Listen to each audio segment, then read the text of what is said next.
Since because of that connectivity, we may get some slowness, and there will be some interruption. So better you can keep it your cam and your microphone off. Just keep it under mute. Okay. So if you have any questions, let me just share my screen so that I can show you.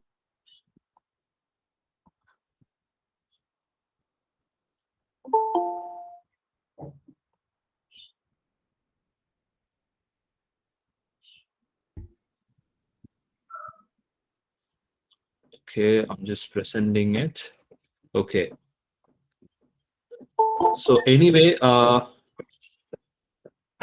hope all of you can see my screen. And to my left, to my right corner at the bottom, you can see there's a chat bar.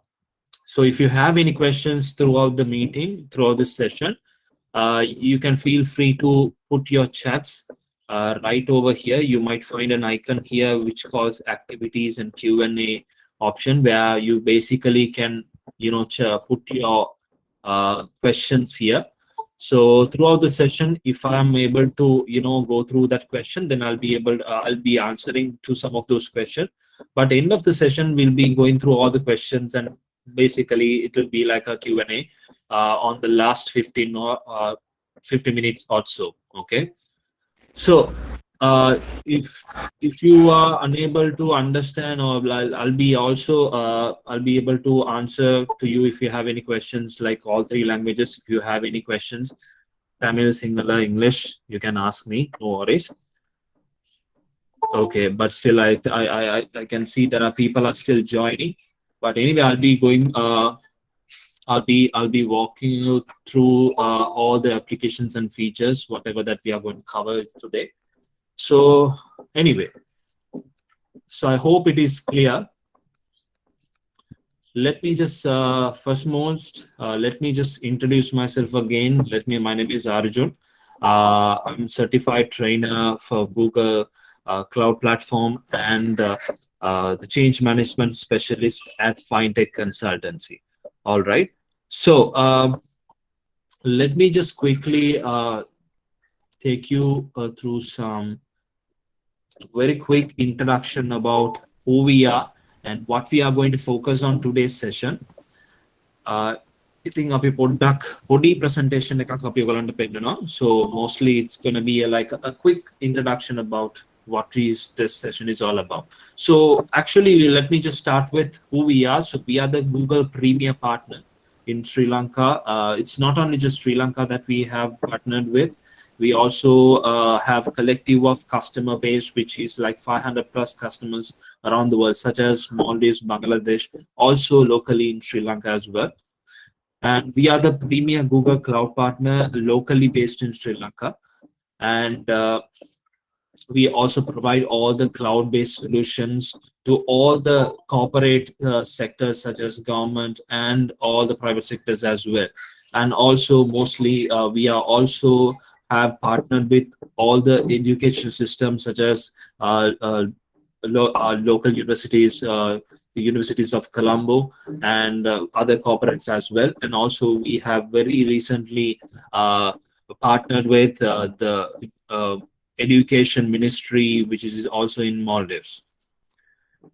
Anyway, so what is this about? It's about Google for Education. So Google Classroom, some of you might already using this platform, but let me just talk about what Google Education is. So Google Education is more than that, but first thing what we would have to understand is how we can use this platform. What is this platform is all about? It's completely has given a platform of a cloud-based solution. What is a cloud-based solution? So we all know that we can nowadays we have to work from wherever we are. So there is no something called where we will have a workstation. So that is a place where we're going to work. No. So from the 2020, from last year, the whole the context, the global is completely changed the perspective of working environment. So now everything is in your hand. Simply what it means is you can just work from anywhere at any location at any given time. Simple as that. That's the concept. So So how do you basically do all your work? How can you maintain all your resources and your day-to-day activities? So simply, it's the cloud. So cloud is something, basically means it's something like in the sky, which can be visible at any time at any location, right? So the same concept has brought into the context where people can just do whatever they want to do by just simply using certain resources at any location at any given time. Simple as that.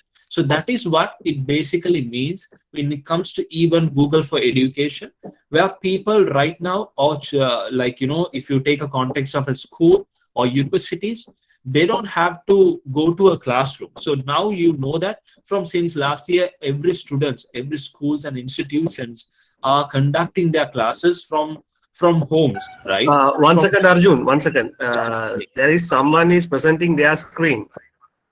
I'm sorry. Okay. So All right. I think it's Vasant Kumar. Can you just uh okay, Vasant Kumar ඔගේ call එක cut කරලා හරි වට ආයෙත් join වෙන්න පුළුවන් නම් හොඳයි. ඔගේ ස්ක්‍රීන් එක ෂෙයා වෙලා තියෙනවා. Okay, fine. So throughout the session, like I told you, do not Yeah, do Mr. Arjun. anything. Yeah. There are a few people in the waiting room, I think. Okay, I think Lahiru is one of my colleague. He's there. He will be admitting all those people into the call. So no worries on that. So Lahiru is taking over on that case. Okay. But when it comes to the screen You share, might have to. Sorry, you might have to start the yeah, presentation again. I'll be, yes. So so make sure those who are in the call do not share your screen. Mukut call leke mukut karanne yanna epa. Better to just be and look at the screen. That's it. Once you join the call, do not do anything unless if you have a question, like I showed you. Let me just share the screen and let me show back to you again. Okay, let me present it.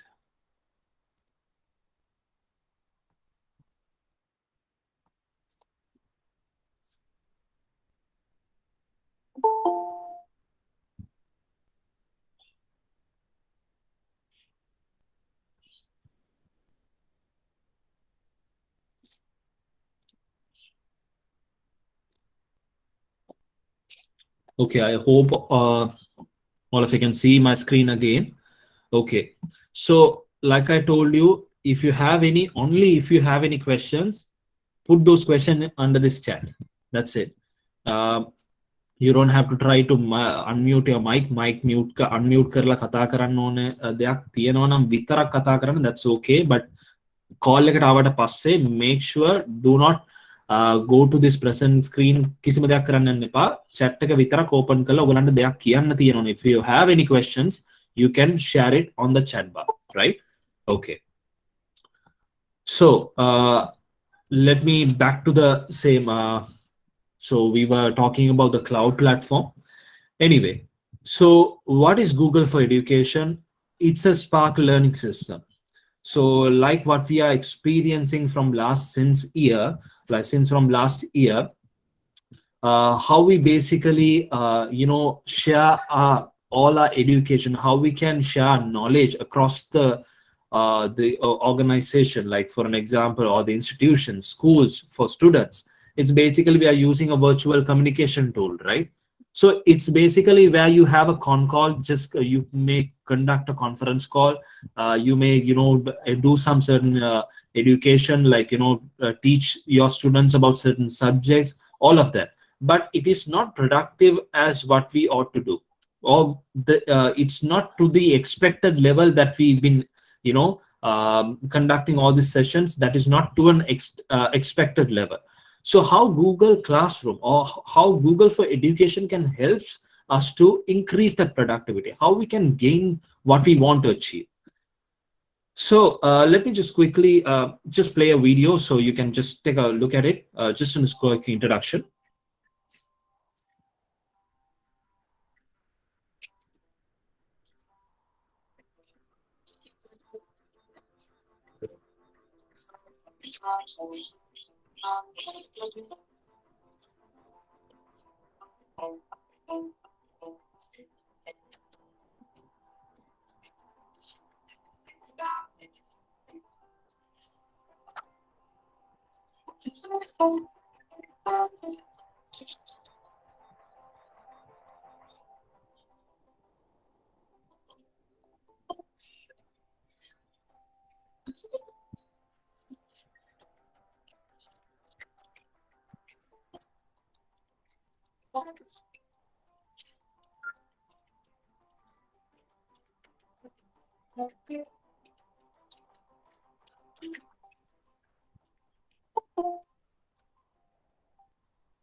Okay, so let me just do a quick sharing on the video. So I think some of you would have not heard the hear the sound. Let me just reshare it again.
Okay, so that's a quick introduction on what Google for Education it is. It's just a video, just a demonstration on that. So basically, why Google for Education? It's much more easier, affordable, versatile, and impactful.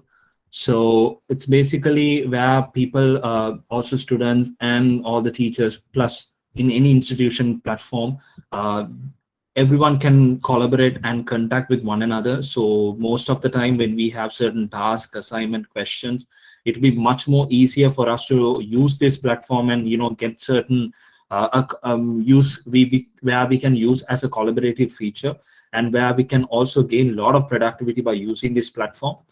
And it's also much more easier for us to connect with one another. If you have any task to be done, let's say අපිට මොකක් හරි communication එකක් තියෙනවා, මොකක් හරි assignment එකෙන් update එකක් ගන්න තියෙනවා, then it will be much more easy for us to get certain comments. Let's say even for you to give a feedback about certain work that they have done, where you can also, without even calling them, without even sending them a specific communication or any other external tool, while you're in that document or any other of those resources, you can share your thoughts and comment about about their work. And there's another quick video. Just take a look at it. One more.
Okay, so that's the scenario of how you can create a classroom, how this material and the classes can be created within this Google Classroom platform.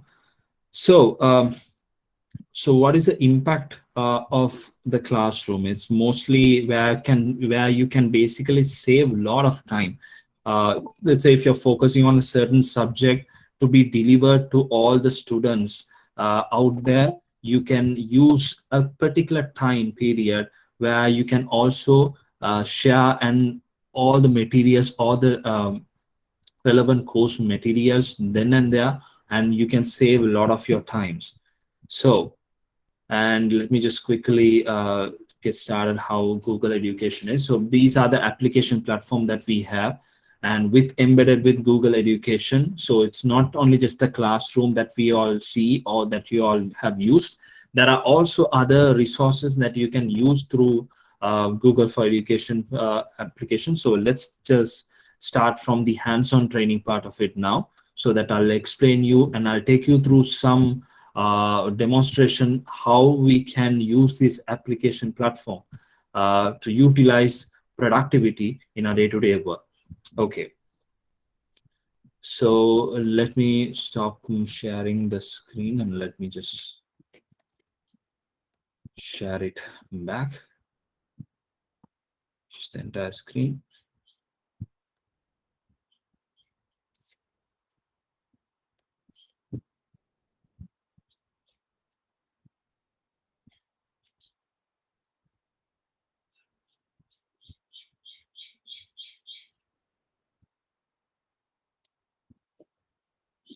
Okay, so so basically when you log in to your Gmail account, so basically you might some of you might have an education email account in your organization right now. So some of you already would have logged in into your that provided email account, which is your for the education account. So once you sign in, so the best way where you can navigate to this classroom application just by simply logging into your email account, and you will be able to find there's an application called Classroom. So that is what we are basically going to focus on today's session. So I have created certain contents like certain classes based on my organization requirements. So where I have basically created called information technology and scientific names, fundamental electronics, and these kind of things. I have basically created certain class based on my requirement.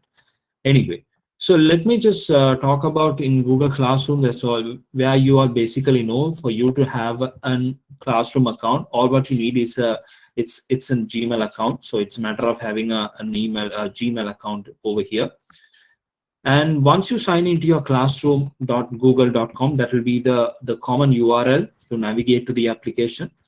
And once you sign in, there will be two major roles which will be playing in this classroom platform. So one will take it as a teacher, which will be the educator. The other role will be basically the student or the learner.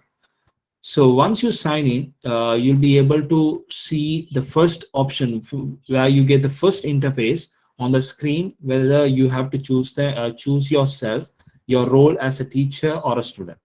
So it's based on in your business, in your educational requirements. Okay. So let me just start just showing you the fundamental of it. Let me just log into my classroom, which I have created for.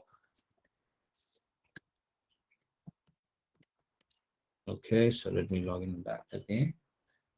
So these are the classes which basically we maintain, myself and with my organization, we all maintain when it comes to sharing our knowledge. For an example, we have created certain classes.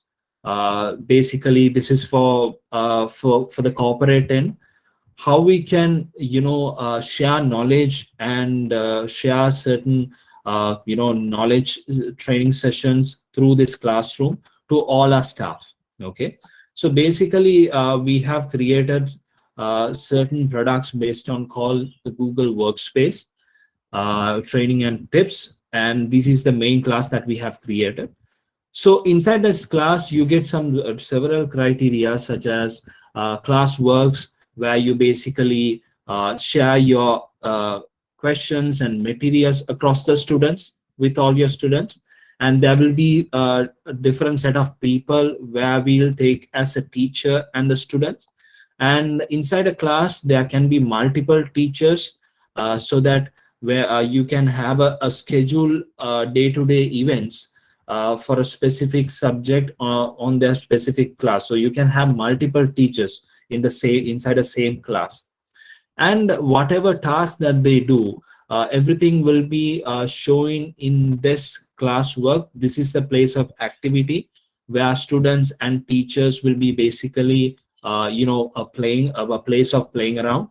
And also the grades will be the place where we allocate certain active, like let's say or whenever you want to give your students points, or you want to just give them marks overall for what they have done, all the activities that they have done, like also all the questions that they have answered.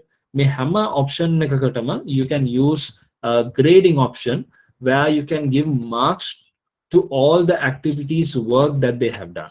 So that is what we call the grades. Okay. And also the best part of it in when it comes to Google Classroom, let's say Ogolanta Mawakari due work kika. Also again, if you have any assignments that you have assigned with a due date, okay, so by end of this month I want this assignment to be completed by my students. So that will be the scenario.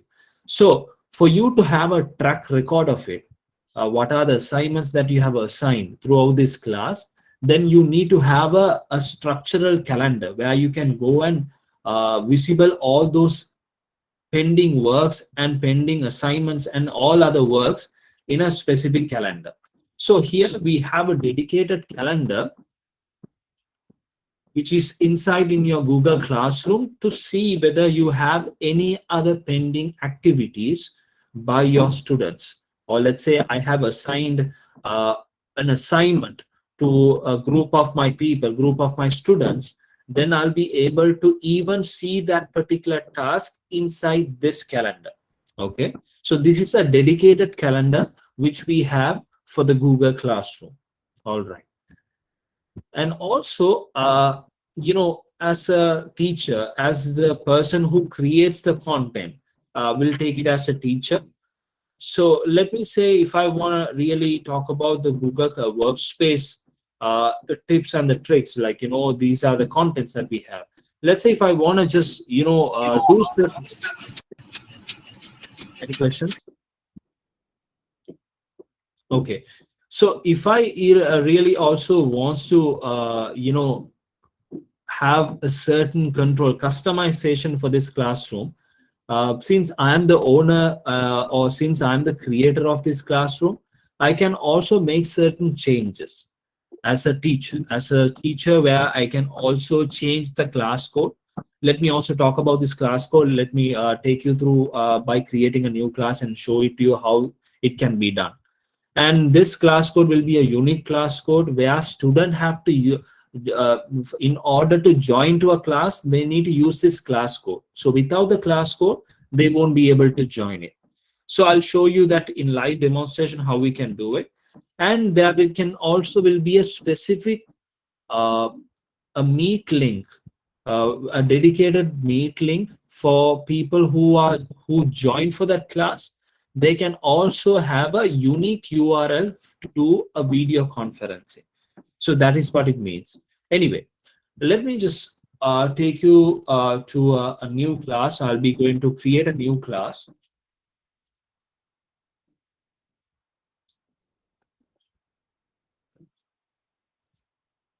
So I'm going to name this class as, let me say this is the Google applications So this class is completely going to focus on the Google product.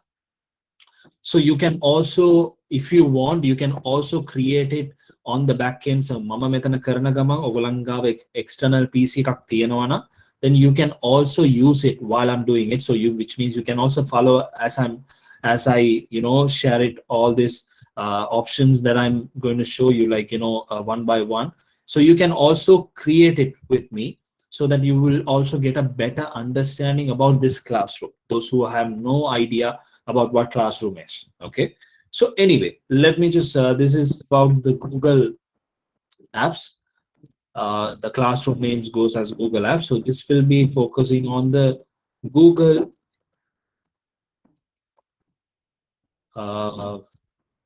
workspace platform.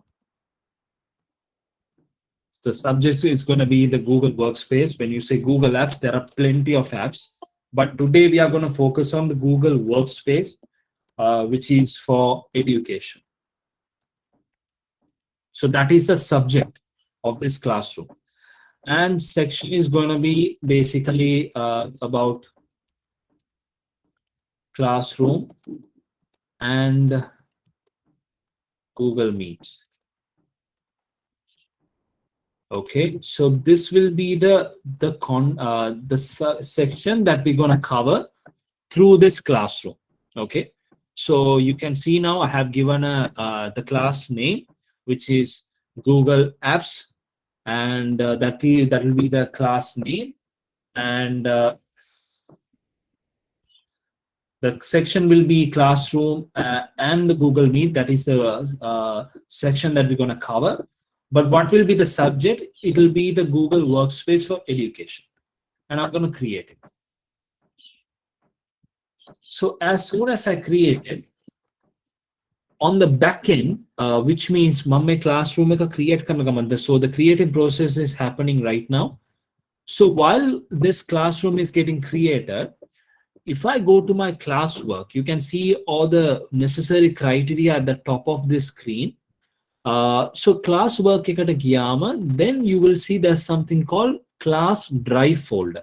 Okay, so whatever resources, documents, files, links that you share across this classroom, there will be a dedicated folder which will create at the back end, which is in your Google Drive. So classroom ekata tiyenawa Google Drive ekak, which will be basically considered as an unlimited storage which you can have in classroom. But also again, there are also right now it's being limited to a certain extent. But right now you can see for the classroom which I created for Google Apps Classroom and for Google Meet. So there is a dedicated folder which has been created at the back end automatically for the classroom which I have created now. Okay.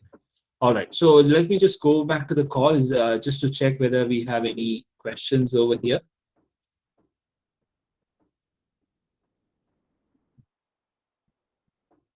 All right, so I think Delaney has a question. However, at the point, I couldn't invite any more students into the class. So that, okay. Yeah, so you can basically invite it. I think this question is regarding the class code thing, I believe. So where you can also basically, you don't have to invite them individually by sending email to one another. Better, you can basically share the class code to all the students. You can send them a group email if you want. Then it will be much more easier for them to join the class. Okay, so which is also can be done rather doing it or sending an invitation one by one. So I hope I answered to that question. Yes. So and also there's one more questions. Why does Google Meet not visible under Google Classroom? It is. Initially, it may not have that visibility in that classroom, but you can enable it as a teacher. You can enable that option in this classroom. I'll show you that as well. And yes. So Google Classroom, you have a dedicated Meet link where you can also just make it enable to all the students, where you have to click on this option. Either you have to go to the classroom over here, you can just simply visible to students. You have to enable it first. Then the students, whoever in that classroom, will be able to open or click on the link. They will be able to visible the link, and then they can join the classroom immediately. Anyway, so let me close this here. Okay, so back to the classroom. Anyway, so like I told you, there will be, this will be the first interface, which will you get the look and the feel. And let me just talk about the theme part of it. Let's say you have a customized theme. Let's say you want to have a customized theme for your classroom. You can basically upload it if you want to, but let me just select a theme where I can also get it from the Google itself. So I'm going to pick anything that I like. I can just click on this, and I can also select a theme. If not, I can also upload anything that I would like to do it. So let's say if I want to upload anything that I have, I can also directly upload it from my local drive, which will be goes as a banner in that classroom. All right. So I'm not going to do that. I just show you how you can do that. Okay. And you can see this will be the first phase, which called the stream. Stream is mostly like a notice board. If you look at it in the school context, go back to your school life. Think in our good old days, when you're at school, let's say if you at school, if they want to do any competitions, or if there are any activities that they want to do at school, what they do is they keep it, they post it on a notice board, a physical notice board. So ඒකේ තමයි අපි හැම announcement එකක්ම දැනගන්නේ those days. But right now I know some, because of certain it completely has turned into a digitized world. So right now, but those days we would have the good old days like fashionable notice board, right? So just like that, you can consider stream as a notice board where basically we can make certain announcement in this classroom, for an example. But before that, let me just add certain users into this classroom here. Let me just add one of my colleague. I believe I'll be able to do that. So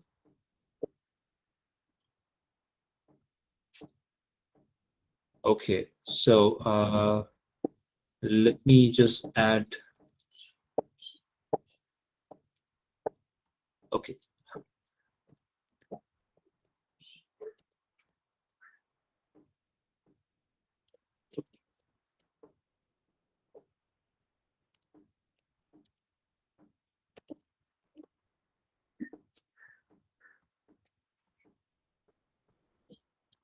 So since I'm in the same domain, I won't be able to share it with outsiders for now. Okay, so right now I'm going to just show you how you can create it and how you can add people into this. So this is also can be restricted within your domain. But right in my context, in my scenario, as an organization, we cannot share content with outsider people. So that is why it has been restricted only within the domain. So this is can be preferable. This can be defined totally in a different form at your end. So it says it only can be added to within the domain people. All right. So any questions?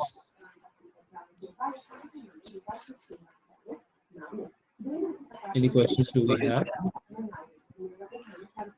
I think someone's mic is on. Okay. So let me just so basically I have invited certain Lahiru to this particular call. I think Lahiru, I hope he will be able to join if it's possible. But anyway,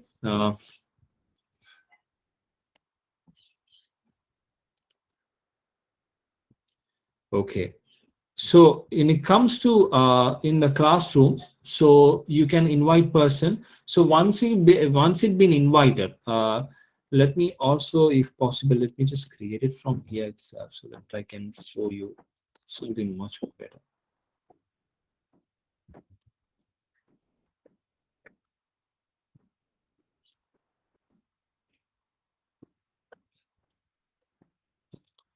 Okay, so I'm gonna name as it is. So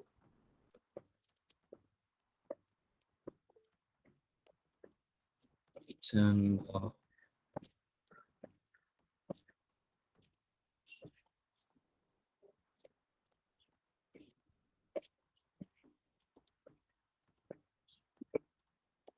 workspace for education.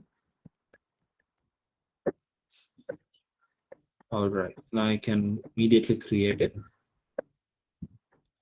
So let me just show you so that I can also add few of you into this classroom so that everyone can collaborate with one another to see how it works.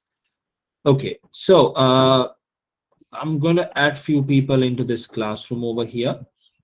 So I'm going to invite either Lahiru to this classroom.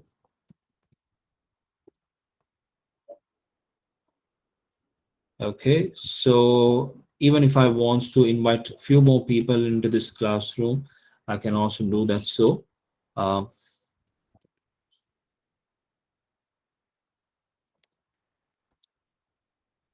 okay.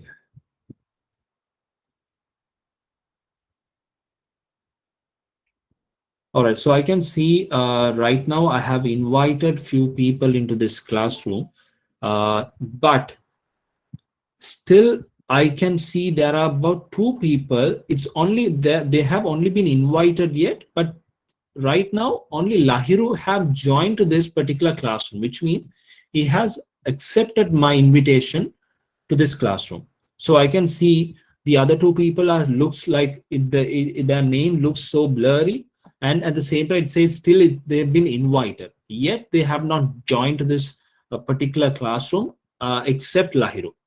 So basically I can see Lahiru and other. Also I can, for an example, if I need to add few other more teachers into this classroom, which is also can be done. But basically I'm going to create a certain content. So for me to create a content, I have to go to the classwork, where once I click on this create, I'll be able to see there are plenty of activities that I can do by this classwork. So either I can do assignments, where I can create assignments to my students, where I can also create a quiz assignment form to my students, questions, material, even reuse post. But first thing what I'm going to do is I'm going to create a topic. This topic is going to be totally about the Google Classroom. So, and if not, I can also talk about this is about Google Meet. Okay, what is Google Meet? So that is what I'm going to talk about in this class, which will be the focusing on the Google Apps. And Google Apps se kya focus karandi? I'm going to focus on Google Meet. So Google Meet ka sambandhitina materials, I can share it from here itself. So I have created the title. The first thing what I'm going to do is I'm going to create the materials. So basically when you click on the material, I'm going to give a title about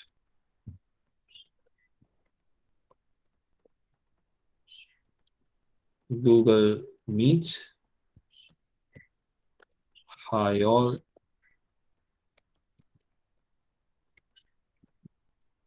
This is to give you a better understanding about Google Meet. Please go through the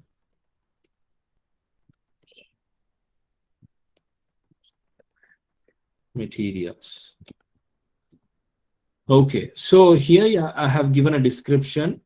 So this particular material, once I share it with my students, they'll be able to go through the materials. So I have, before I share the material, I have also given them certain instruction, just a description about what this material is all about.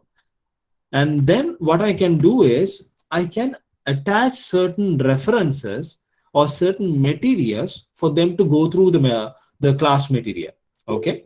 For an example, it could be a material from your Google Drive. If you have anything pertaining to a Google Meet product, you can basically insert it from your Google Drive. If not, you can also link certain documents. So I'm going to just go to Google Meet help something. So I'm going to get the official guide material which we have in Google support in the support material. So I'm going to also copy the link. I'm going back to the same classroom here. I'm going to click on this link and I'm going to share this link on that material list. So you can see now Google Meet help ke material ka mama link ka copy paste kara. So people, my students will be able to see the material, the attached material that I have given as a teacher. And also I can add a YouTube material about Google Meet for learners. And I can also see there are some materials which indicates on the YouTube channels. So I can also see Google Meet for young learners, and I can also edit that particular material. So you can get any number of materials throughout this content, which I basically call about Google Meet. Okay. And also you can create certain documents, fundamental documents, which you can also give your own thoughts about Google Meet. So let's say you have created a certain content for Google Meet by yourself, you have created a brochure or any blogger, you can also add it right over here. But anyway, I'll just go ahead with these two materials. One is YouTube one, the other one is the Google Help Center. And as soon as you create it, you can also put this particular content under a certain topic. So it's about Google Meet. So I'm going to get it under Google Meet topic. And also you can see, you can assign the classroom to a specific student. For example, let me also, I can also get one more student into this, my other account. I can also add it right over here. But anyway, I can see Lahiru is there. So Lahiru will be basically, I'll be assigning to Lahiru about this material. So he can basically go through it whenever he can. Okay. But right now, what I can do is I can directly post it then and there. If not, I can also schedule it on a specific time period. Let's say mama me class එක මේ material එක මට මගේ class එකට දැම්ම නෙමෙයි මම මේක යවන්න ඕනේ. I want my students to get this material on a specific day. Let's say on next Monday, because tomorrow it's going to be a holiday and the other rest of the 2 days will be on weekend. So I want them to refer this material or get this material on Monday. So what I can do is schedule it by Monday or something. I can also select on it. I can also do that. So, but right now I'm not going to do this. I just showed it to you how you can also put it, schedule it based on a specific day. But directly what I'm going to do is I'm going to just post it. So as soon as I post it, Lahir will be able to go through the material right now, which means my students will get notified as an email. Email notification at the same time at their classroom end, students later indicate option update your stream. As soon as they click on the update, they'll be able to see the post right over here. So it says Arjun Krish is posted about a material called Google Meet. So you can see at the bottom. At the same time, the student also will be able to visible as it is in their screen, with basically just like what I have shared it. And if I go through the material, right now I can see Lahiru has gone through the material and he has comment about my material. So it said Lahiru noted. Okay. So I can also see, I can also reply to that particular comment to Lahiru. So Lahiru had replied to my material, and I can also reply to the comment that Lahiru has mentioned. So I can mention Lahiru name and say, please share your thoughts about this course. And I can also reply to this comment. So immediately you can see where as a student and a teacher, you can also coordinate with one another, which means you can also communicate with one another, which is also possible. And even after sharing the classroom, you can also either edit the entire content, you can re-amend it, either if not you can also delete it. Okay, all right. So anyone who has any questions? Do we have any questions? Yes, I can see Lokita, you're raising your hand. Do you have a question? Lokita Kodikara has raised his hand. I believe if you have a question, you can ask. There are a few questions in the Q&A. Can you please? Yeah, I think here also we do have certain questions. Okay. Okay, we have a lot of questions here. Okay. The voice is not clear. Is in my voice. What about others? Like, can you all hear my voice, or is it still you all getting the same issue as? Now your voice is clear. It's okay. Okay, Earlier all there was right. All right. Okay, thank you. Shall we ask the students to join along with their registration number offered by ATI,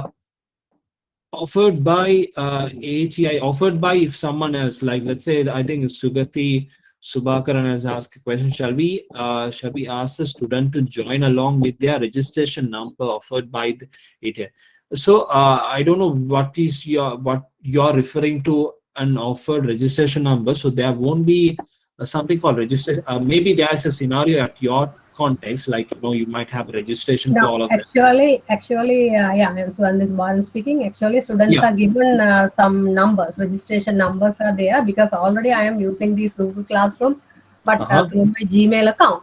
But there is an issue actually. Some unknown students, when we send the code to the students, actually to the group email, some unknown students also they have already joined in my classroom, but I removed them. The problem is when I don't know when they are joining the classroom, is there any option there that whether they can type their registration number along with their email address? That is my question. Every student has registration number at ATI wise. All right. Okay. So one thing is like you can before they join the class, either you can have the two options. Is one is like you can specifically share your class code to people, to students whom you really want to get them into the classroom, to those specific students. And if not, so right now we don't have such a filter call, like once the class code has been shared among with everyone, then everyone will be able to join the class immediately. If not, you can either add it personally, where you can send invitation to each and every individual. So how many students do you have? Normally more than 100 students are in our one classroom. Normally we are having more than 100 students. Okay. So all them, they have the group email, and through their email address actually they are joining. Okay. But my question is there any restriction for them to join what you call unnecessary or the unknown students if they are joining the classroom? How we can stop them? There is an issue earlier I had actually. All right. So is this students or everyone is joining through their personal Gmail account? Yes. Okay. So and are you using a personal Gmail account to conduct the classroom, or? Yeah, nowadays, until now I am using my personal Gmail account. I created Google Classroom and I am doing so. But hereafter I can change into the official email address, right? Yes, you can do that. So one thing we do have a restriction where you can set it up.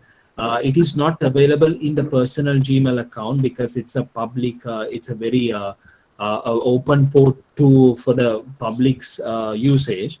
But when it comes to the corporate one, where licensed education account, where you can basically set up certain restriction. Like, let's say if it is an anonymous users, if they try to join, like what you said, like what you experience, Yeah. where when it comes to the purchase license one, where we can set restriction to blacklist those unknown anonymous people.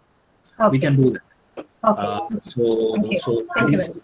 yeah, we can do that. So that will be the part of administration side of it. Will be able to train you on that. So Okay. I'll explain you also on that how we can do it.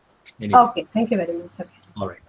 Mr. Arjun, I have yeah, a if we can provide email address to all our students, then we can restrict it easily, from our domain. Yeah, like I said, within the domain, like what I showed you, you can also do that. So, but in a case of where students unable to access, or let's say if there is a student who have not invited, if they're trying to join in from their personal Gmail account, then there will be certain limitations. But in this kind of a scenario, yes, you can blacklist certain students, and you can also whitelist certain people whom you really want them to join into the classroom. So there are various types where you can set up a certain restriction and configuration part of it. So I think something that we'll talk about it later on after this call. We can give you those guidelines how to do it, how we can go about it in the future. Okay. All right. By the way, about the Google Drive, does each one of the drives have a separate storage amount, or is it shared with my normal email account Google Drive storage? When it comes to your, are you talking about the personal Gmail account, or is it the corporate one? Whichever one. Take the personal one, for example, it's 15 GB, right? So if I create multiple classrooms, does that volume increase? No, we have provided email account for all lecturers with unlimited space. So you don't worry about it. Yes. So I think currently we are having Google classes conducting through our personal email address. So I think Mr. Ajit's question is whether that volume will increase when the class is added, or is that the limited volume we have to share for our personal use and the Google class? Yeah, why you are using a personal account? Because we have provided for all requested people. Now, even before that, we have started the Google class. Now you can create another class from the next semester onwards. Okay. Yes. So in that case, if you please can explain how to transfer those students directly to that class without less effort of work. Like we know that sharing the code is not safe. Okay. So we understand that. So right now, I think Chandika will be explaining on that regard. So he will give you all the guidelines how we can do about it.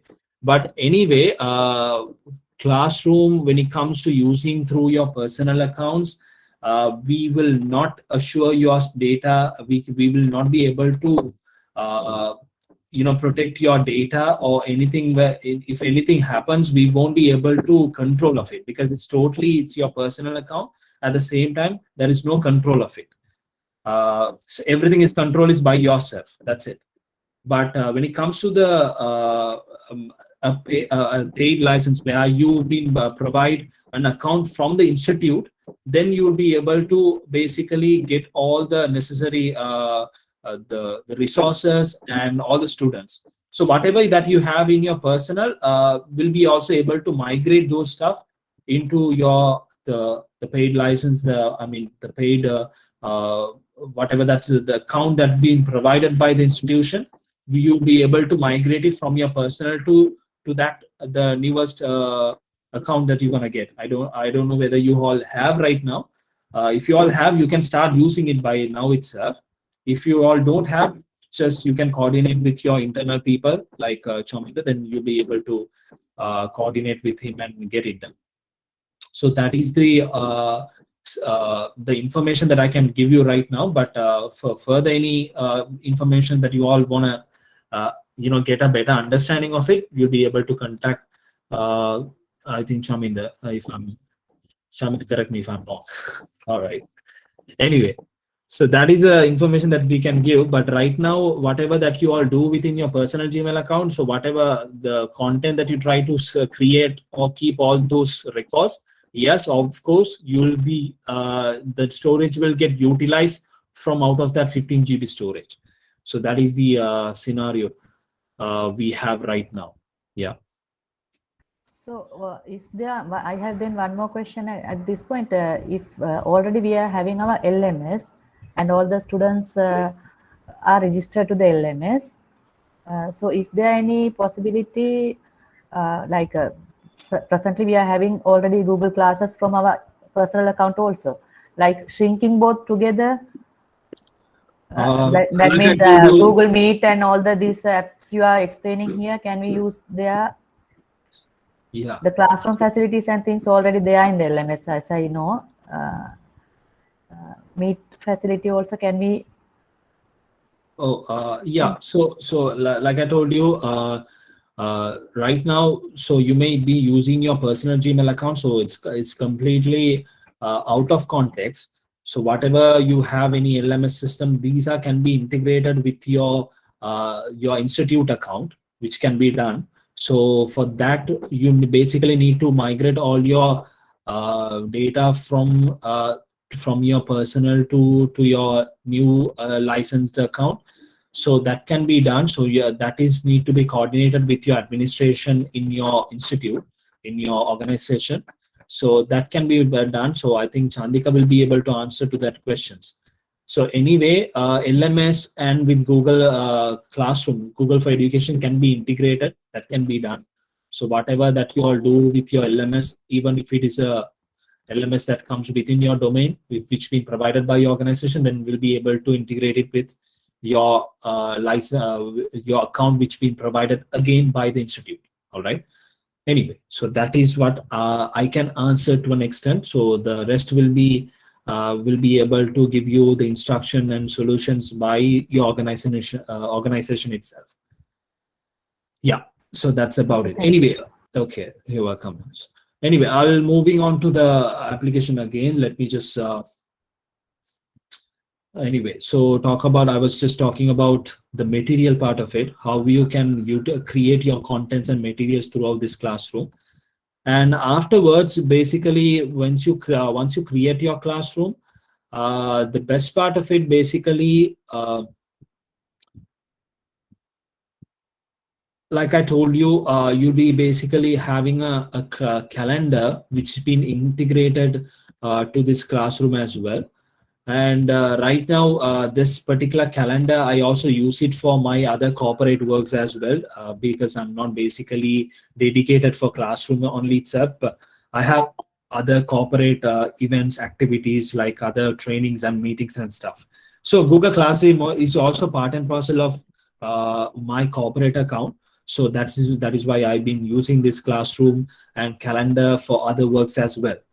Anyway, but when it comes to the classroom calendar, like, you have a calendar, there are two calendars, like I showed you. You have a dedicated calendar for the classroom, which is basically all the due works. Let's say you have an assignment, you have allocated to all your staff, all your students, and you want them to do it by end of this month. So all those pending works will indicate in this classroom calendar. So this is the calendar that you have for the pending works. But when it comes to the Google Calendar, which you basically can have to conduct classrooms, like, you may have maths class, you may have science class, you may have certain business classes, or whatever classes you want to conduct. Those goes as an event. So those events can be basically created under this Google Classroom calendar. Anyway, okay. So okay, having said that, so let me come back to the calendar afterwards. So let me just go back to the classroom here. And I was just talking about the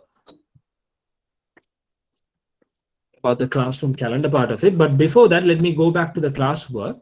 So you know that I have basically created a Google Meet topic, and based on that, I have created a material under Google Meet. But let me just create something called an assignment or a quiz assignment. So I'm going to create another topic called, it's going to be a completely topic called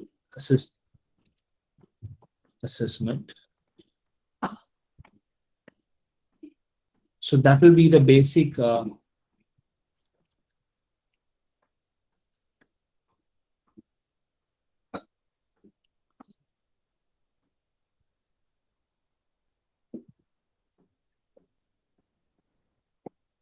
okay.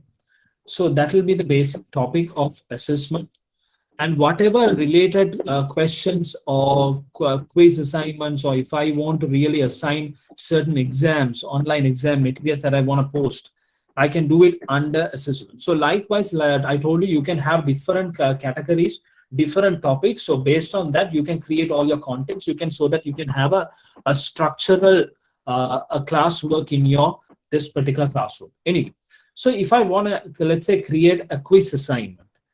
So quiz assignment is basically, it stands for like you will have a form, a Google form, which is embedded, and it has been created by the classroom itself. So I believe that you all know about what Google Forms is. So Google Forms is a kind of a survey where you can collect certain information. You can create questions and you can get answers from your students. And then you can collect all those data into a specific spreadsheet. But let me just talk about, this is assignment about Google Ads. That will be the topic. So I'll also give an instruction how to answer to this question. So please, I'm just going to give a random instruction here. Please read the question.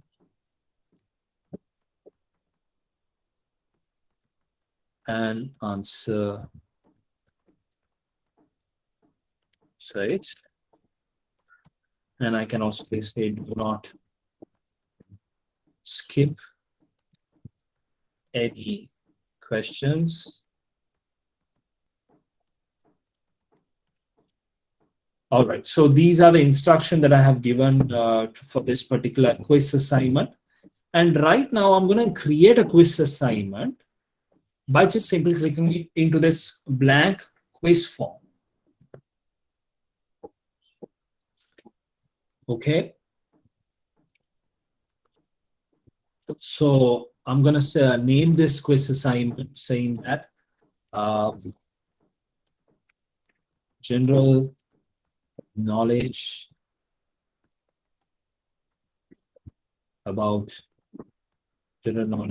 on Google Apps. Okay. So that will be the quiz for this particular topic for this quiz. And I can also just simply say assessment of Google.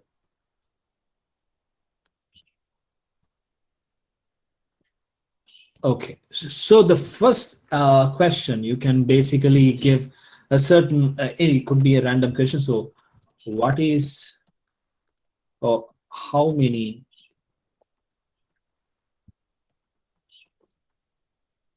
participants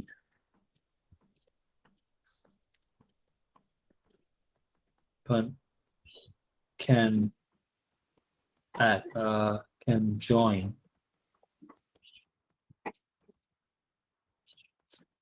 for a call? So you can basically give a multiple choice. So answer patterns can be defined by yourself. So basically, I'm the one who creating the questions. So I can also choose the answer pattern. So I can basically say it's about 10, 20, 30, 1,000. I can also say 100,000 also, because maximum you can go up to 100,000 for live stream audience. And so I can also give the answer key as well. So if they choose the correct answer, it will basically goes as 10 points for that particular answer. So if they answer the right answer, they will get a 10 points for that question. You can also give a answer feedback. If they choose the correct answer, you can also provide the correct answer and the incorrect answer feedback as soon as they choose the right answer or the wrong answer, whatever the answer is. And the next question also will be able to just say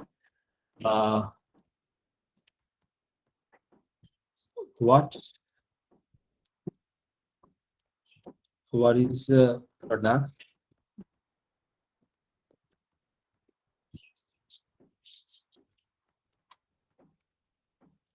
that can use the voice typing feature. And you can also give the multiple choice again. Google Docs, Google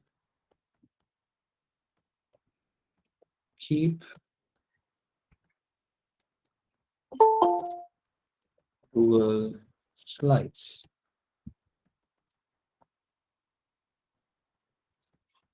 Above all. So that these are the questions. You can also define it.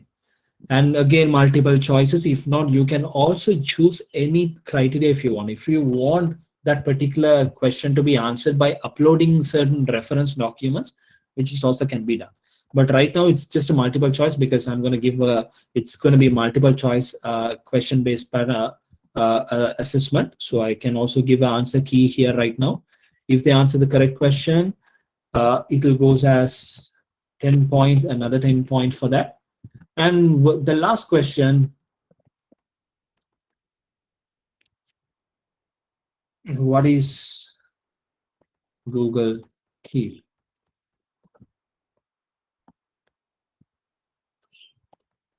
Notepad.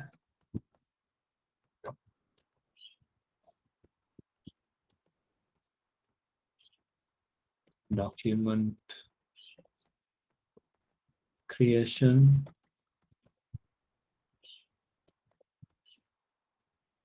And video creator.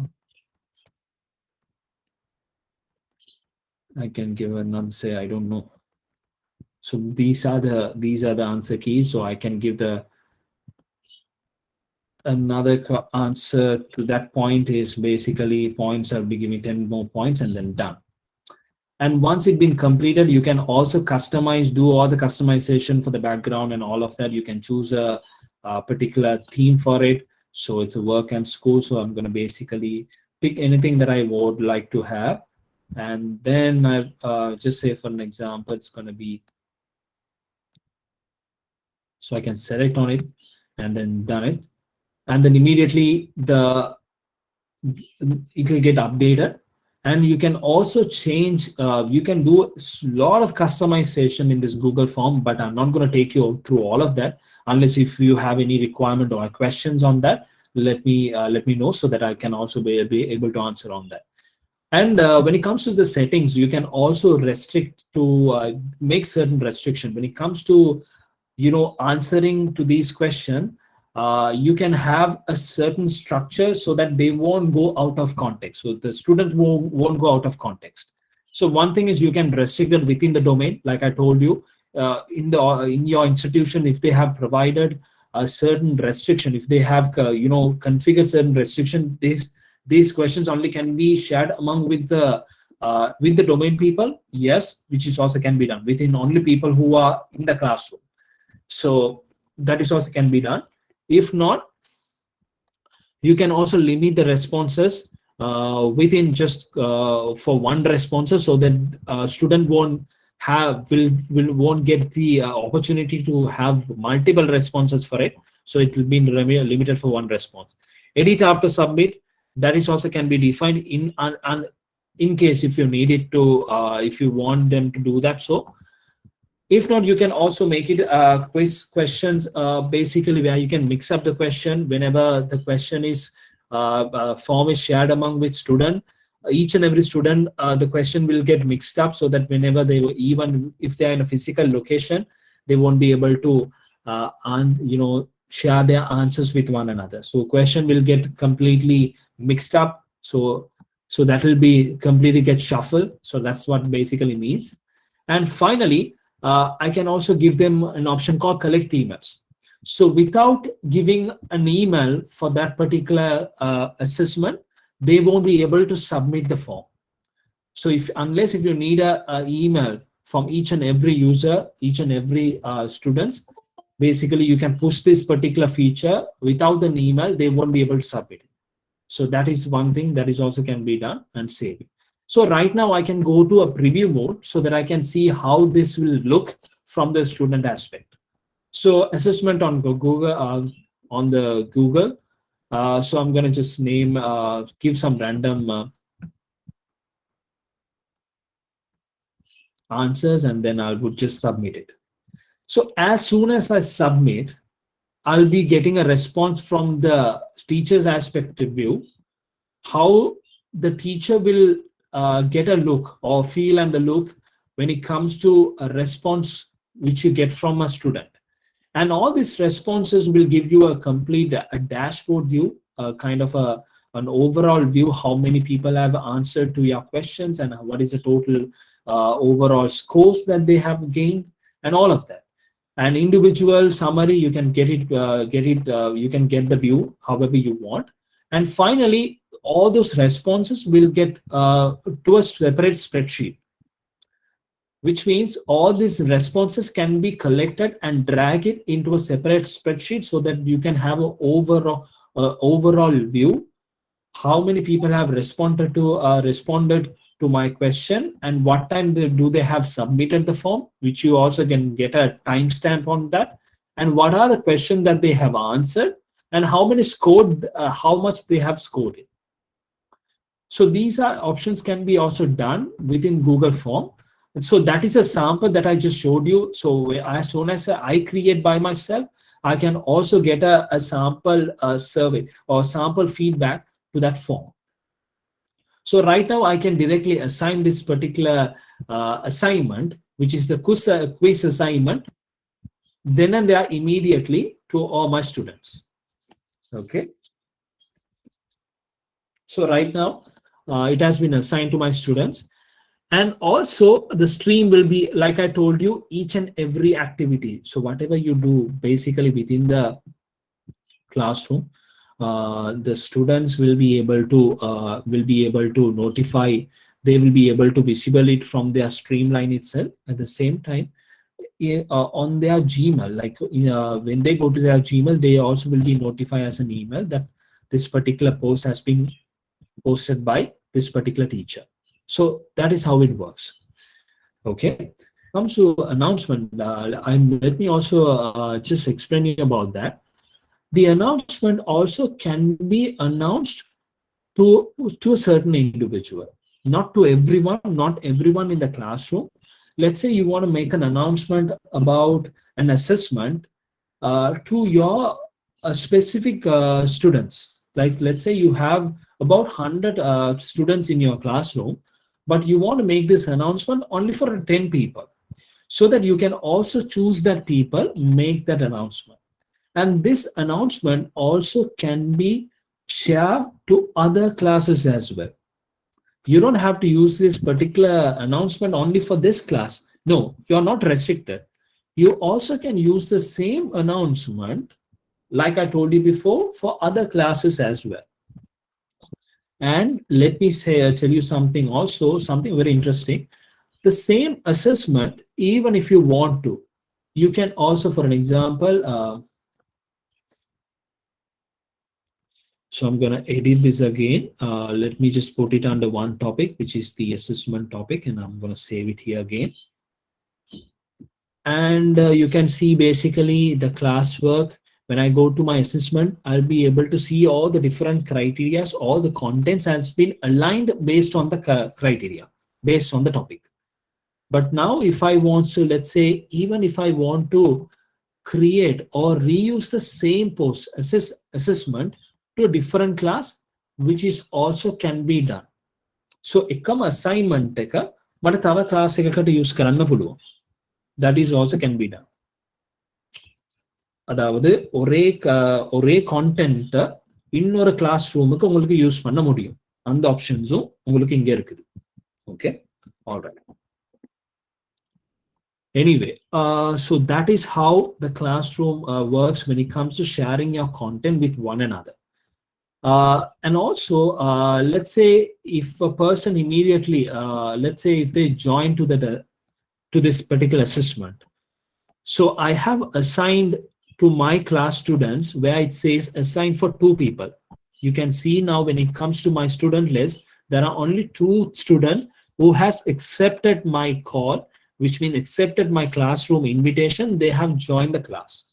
When I go to my classwork, I can also see this particular assessment only been assigned to 2 people. All right. And this particular assignment, right now, it is only been assigned, but turning 0, which means still those 2 people have not accepted my assessment and they not have started the assignment yet.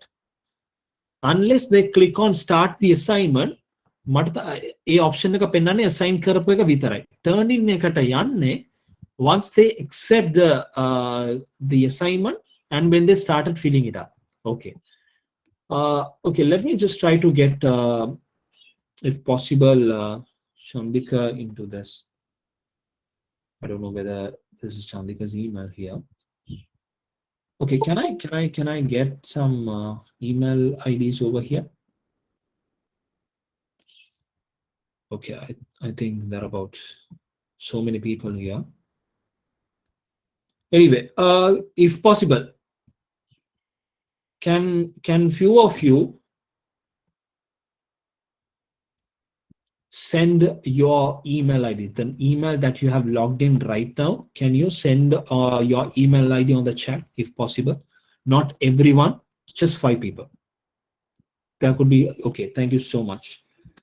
So I saw, I won't be able to read the names, so I'm just gonna add random people into this. So just to show you how it works.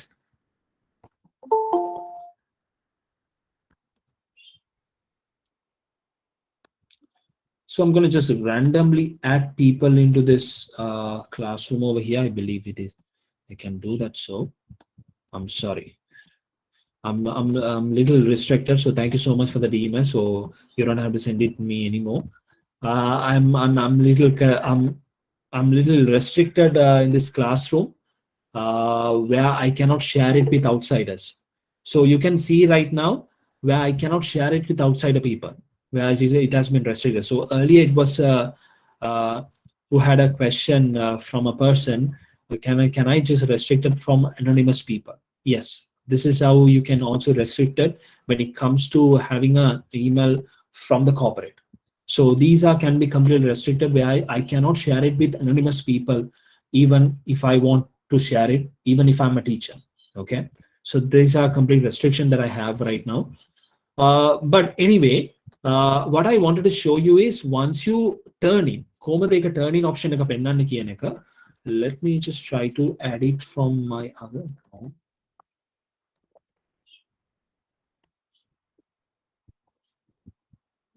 Okay, so I can do that. So let me just quickly open my other account so that I show you how it, when it comes to the classroom from a student, how does it work?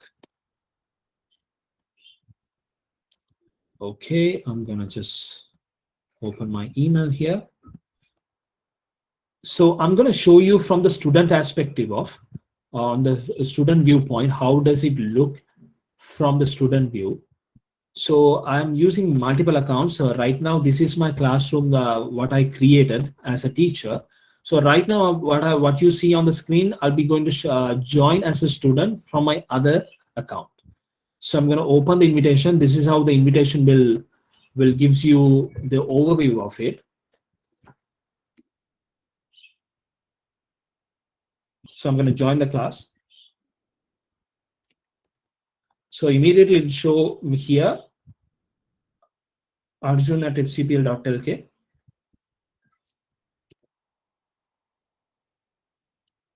So now I have joined the class. So now if I just move here and there, so I'll be able to see.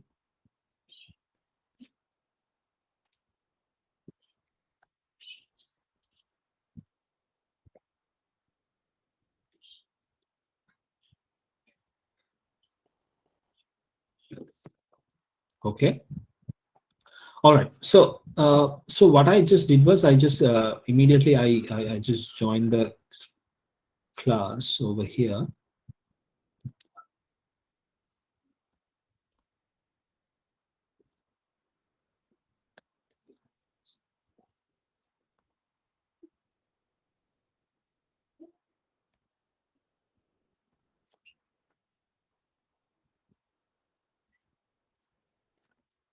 Okay.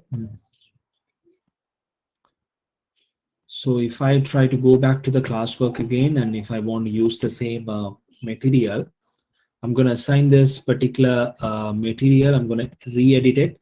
I'm going to amend this. I hope I'll get the student list over here. Okay. Still, I have certain restrictions on my my classroom here, where I cannot share it with even with my outside account. So I have a certain restriction on that. But anyway, what I just wanted to show you is how once you assigned it, and after you assign to all your students, you can track how many people have already attending to your assessment. How many people are already in progress by simply answering to all the questions that you have asked. So that is the count that shows. So assign kila kiyanne thama egolant assign bela vitarai tiyenne, but yet they have not started doing answering to that questions. So that's what it means.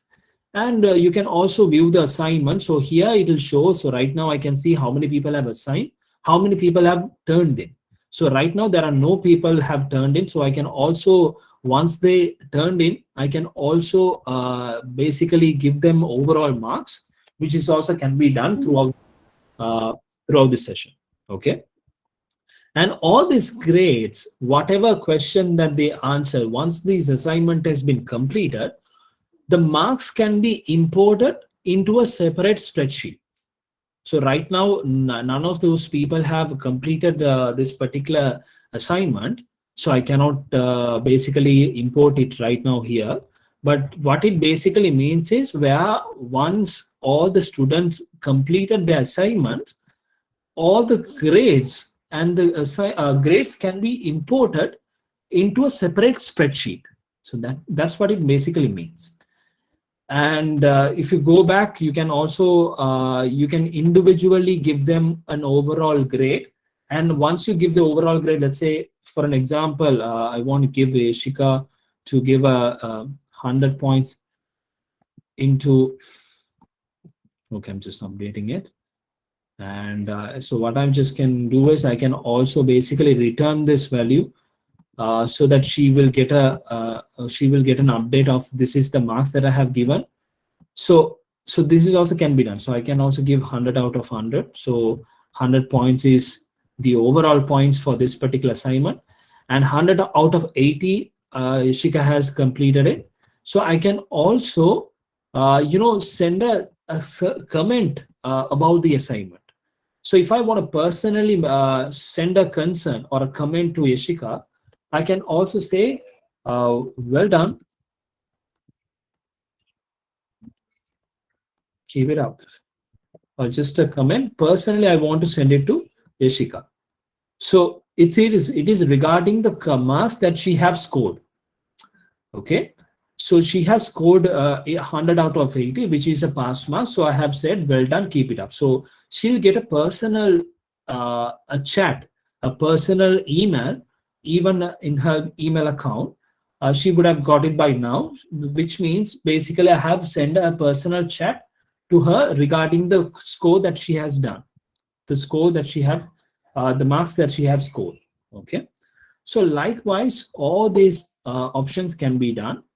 And basically, let me also right now talk about in terms of Google Meet. Okay, how we can attend to a call by using the Google Meet. So right now, I can generate a Meet link for this class. It's a specific a Google Meet which I have created for this classroom. So I'm going to save this classroom. So you will have a unique URL for this dedicated unique URL for this particular classroom. So immediately students and myself as a teacher, I can click on the link and start joining the call. So right now I'm going to do that. How do you can manage your calls and stuff? So let me just show you that. Okay, let me just go back to my classroom over here. I'm going to use this my generate link and visible to students. So whoever, if you don't want your students to see the link, unless you share it personally with all your students, you can disable it. So the student won't be able to see the link. Let's say a scenario like anonymous people have joined the call. At the same time, they also join the Google Meet. They are also joined the virtual meeting. So what you can do is you can disable it, visibling it to your students, unless you share it with them personally or send them an email account through an email, which will also you can be at the safer side. Okay, but right now I'm going to visible it for my students, and then I can also save and join the Meet link immediately.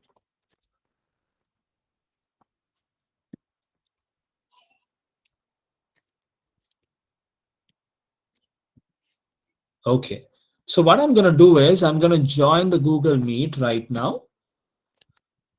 I can disable my microphone and my video call. At the same time, you can also set up your background image, which you can also, let's say you in a public place, you don't want your student to see your background. You can also make it as a background view where you can blur your background. But anyway, let me just join the call. Okay. So right now you can see basically I have joined the call through the link which I have embedded to my classroom. So whoever in my people, which is my student list, they can join the call. So right now I don't see anyone in my student list yet. So what I can do is I can also share the link with my people. So what basically happens is, as soon as you share the link without inviting them personally into the call, you will get a pop-up message, each and every person when they click on the links. For an example, I'm going to click on this, copy the link, and I paste it on my other account. What I'm going to do is I'm going to just try to log in through this account here. Let me show you how it works.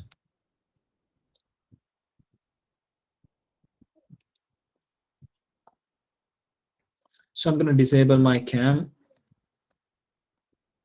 and my microphone here as well.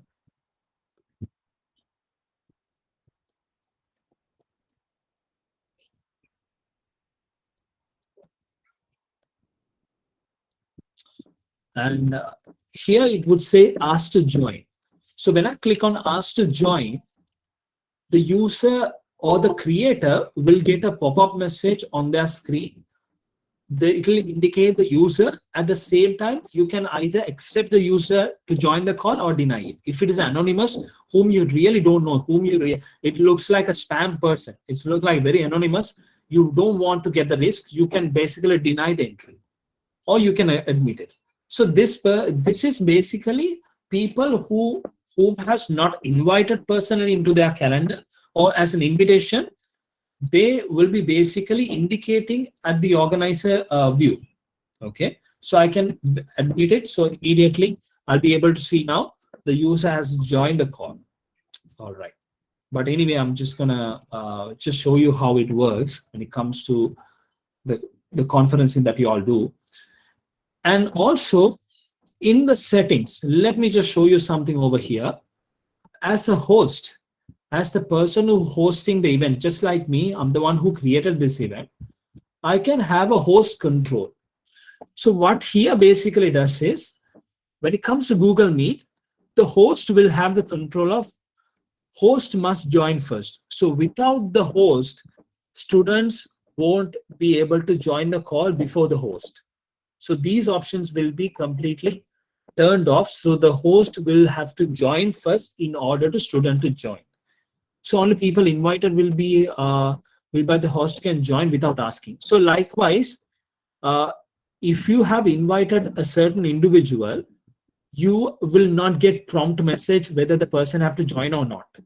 Unless if it is anonymous, then you will be basically getting a pop-up message just like what I showed you before. I'll get a message on the top of the screen saying that this person wants to join, whether you want to admit or not. And the next option is everyone else must ask to join, including the people who are dialing. So even people who get a link and if they want to dial in, basically the host has to accept it. Unless he or she accept it, they won't be able to join the call. So so here it says people can't join anonymously. So that is also cannot be done. So that is also will be completely restricted by the host. So the host has the complete control. And let everyone share the screen. So sharing screen cannot be done by everyone. I can, as a host, I can just basically disable it. But right now, right now the call that we are in, I haven't done that because I didn't create the invitation list, so that I will not have the host control. So host control will only have the person who creates the event, who creates the call, okay, and send chats. So here only the host can send the chat, so you can also disable it. So these are the options. I can also enable it and keep, so that turned it off. So I have already turned it off. So only host can basically send concerns and chat throughout the chat bar, so that student won't be able to send unnecessary communication throughout the chat while you're in the call. So these are the options that you also have. And I'm sorry to also say that basically I don't have the attendance track option right now here. You will get another option called attendance tracking. So attendance tracks is also something where you can enable it. So whoever joins the call throughout your meeting, let's say for an example, you're conducting a class, you have invited almost about 100 students. Now, when you start the call, you want to know how many students have joined that particular classroom. Then you will get a basic fundamental reports of the total, the overall attendance on that classroom, on that class that you have basically created and you have joined. So attendance tracking will be at this bottom. You will be able to see it. So that is basically in the enterprise version, enterprise plus. I believe that you all basically migrating to that as well. I am not too sure about that. But anyway, so you will get an attendance tracking on that, so that you will have for each and every class, you can enable that attendance tracker, so that you will not miss anyone who has attended and who hasn't attended to your class. So you can get a complete record of it end of the session. Okay, so that will be the other basic scenario. And also you can see at the right at the bottom where you see the activities. Okay, in this activity you will be basically okay, you'll be able to see to create pause and the question. So right now I don't have any scenario, so I'm a little bit restricted to this feature.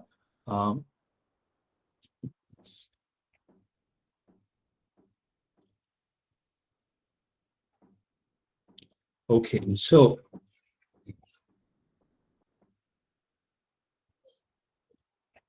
okay, so I'm just gonna basically show you certain scenarios over here. Let me just quickly open up.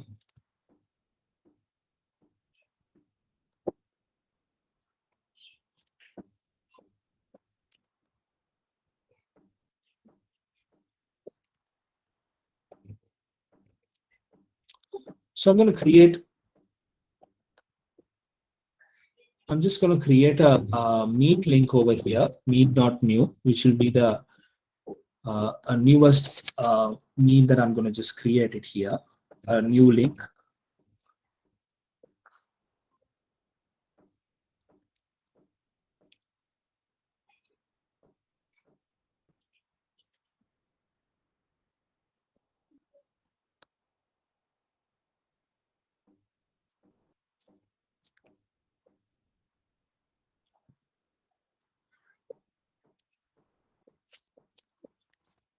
Okay, as a classroom teacher, when you create Google Meet link, when you generate a Meet, a conference call, and then you can, like I told you, you can add people, which means you can individually invite them as sending them as an email invitation, which is also can be done. You can also share it with your link with any number of people.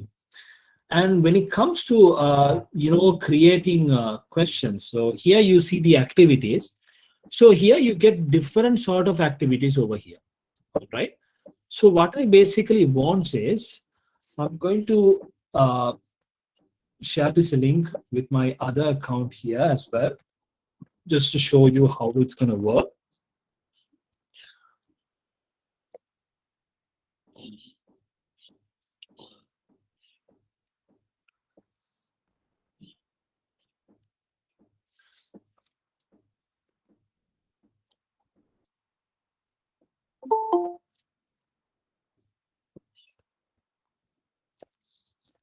So join.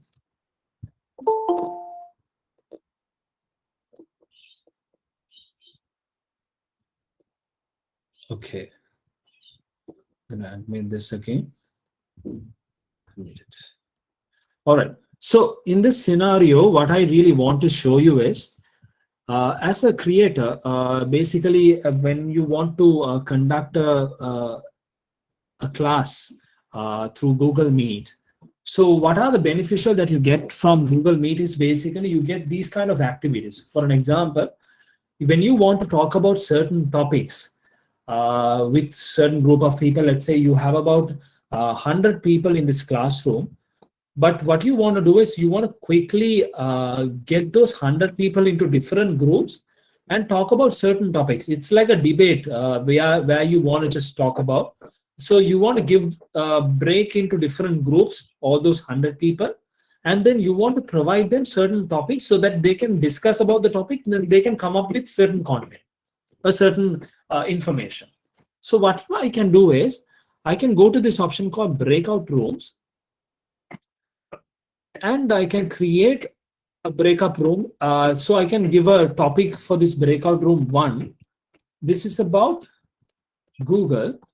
And the other breakout room is, this is about Microsoft. And then you can open a room. So now you can see there are 2 rooms which basically which has been created. So as a student, what I can basically do is I can join the breakout rooms immediately. Then what will happen is, in the main call, all those users will be break it out to different groups, which means the different rooms. So you can see right now, I'm the main call person. I'm the person who created the breakout room. So I'll be in the main call. If I want to join to any other rooms as well, I can also do it immediately. So what basically breakout room does is, it will gives you an option. It will enables you to enables the students to break into different groups and talk about certain topics and discuss about it. And after that, you can also close the room as the owner, as the creator of this room. You can basically close the room immediately, and you can bring everyone back to the same main call. And you can see now, it says it goes as stopwatch. So the rest of the people also will get a stopwatch just like that. And they can also click on the return call immediately, return call to main call immediately. And also I can basically, close room now immediately, which is also will come back to the same call, all the students, those who have been break into different rooms. So what break room does is, it will help your students to talk about certain topics with group of people, so that other groups will not hear it. They will break into different groups, the different calls. And once you do a time calculation, you can stop it, so that they will come back to the same main call. So that is what it does when it comes to breakout rooms. And also, excuse me, one question. Yeah. In the breakout room, actually, you said 100 participants are there, and as you are 1 or 2 persons easily, then how the students are get to know that which group they have to join? Say for example, I have created 5 more groups, more Yeah. breakout rooms I can create, right? Yes. If it is five What? breakout rooms, 10 students. So how students get to know which room they have to go? No, actually, what will happens is the one that you see right now in your screen. So Yeah. this is the account where I create the rooms. So I will be Okay. the person who creates the room and allocate that room to which student that I want to allocate to. They won't be Okay. able to pick the which room that they want to go. No. Okay. So I'll be the person who allocating that rooms into different group of people. At the same time, I can also allocate the individual to which room that he or she wants to join. Okay. Only or the host can allocate them into different rooms, right? Exactly. Okay. So Thank you. yeah. So once the room has been completed, which means the room time has been stopped, the person, all the rest of the student has to come back to the main call. And so right now I can see the main call. So basically it will helps you to do such scenario where you want to talk about certain topics with a certain group of people, which is also can be done. And the other option is basically yeah, so I think it's all right. And the other option is it's about polls. Polls is something again. It's kind of a voting system. Let's say you wanna create conduct a debate event to like what we have it in schools and institution. What you can do is you can start a poll. Let's say for an example, you wanna okay, choose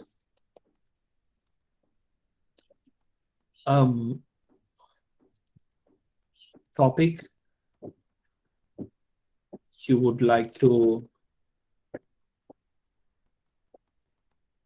talk about. So this will be the scenario. I want my students to choose a topic what they really want to talk about.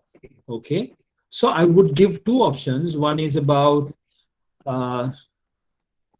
Sri Lanka education, and the other one about politics. And what I can do is, as the creator or the host, I'll be able to give those two topics, and immediately I can launch it to all my students to view it. Okay. So as soon as I do that,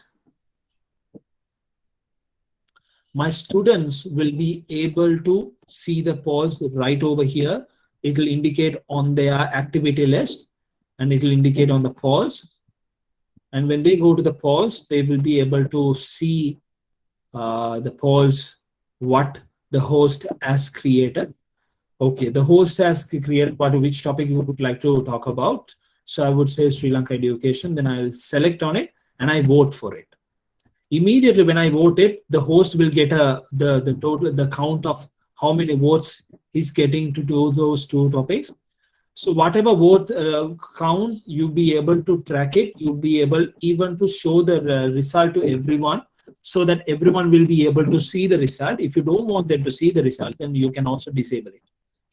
So the user or the students won't be able to see which topic everyone is trying to vote. Okay, which is also can be done. So polls is something like a topic that you can throw up to your students and ask them to vote. And based on the vote, the count of the vote, you can move further with the topic. Okay, so that's about the polls.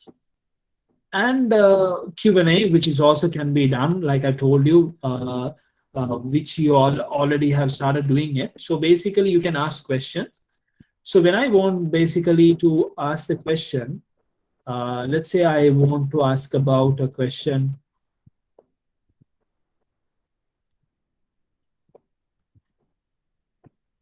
Can I get a user guide materials?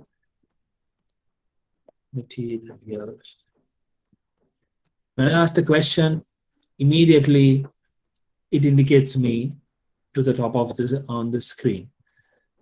So what I can do is, as the host, I can also mark it as hidden, which means I don't, if they ask a horrible question, if it is totally out of context, then what you can do is you can also mark it as hide.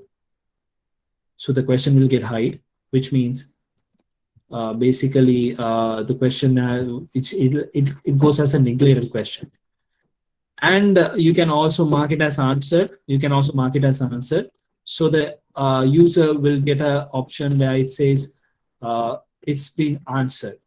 So the teacher and the students, if they have here plenty of questions, when the question has been answered, the host can give the notification saying that this question has been answered. So the rest of the students will know this question has been answered. If the student has the same question, if they have the same concern, without even they typing it again and again, they can just basically vote it.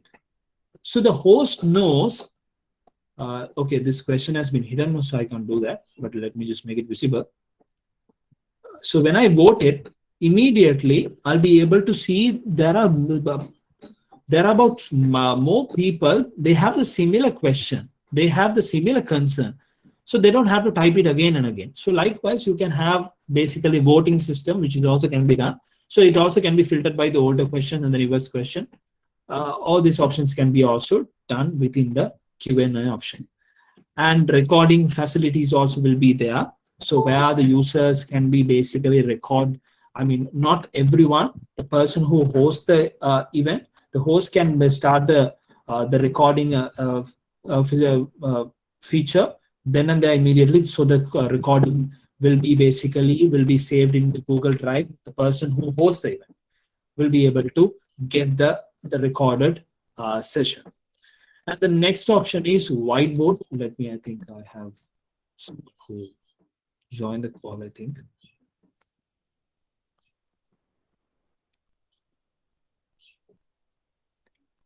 So whiteboard is basically, it stands for the Google Jamboard, which is the virtual whiteboard.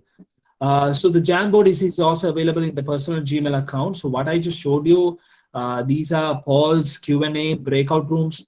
You will not find it in the personal email account. Those features are not there. Recording is also not there. Whiteboard, obviously you'll be able to get the whiteboard. Whiteboard is free. And if you want to just start a whiteboard, let's say even for me to start a whiteboard with all of you, what I can do is I can just go to my call that is right now which I'm in. I'm going to just click on this the activities.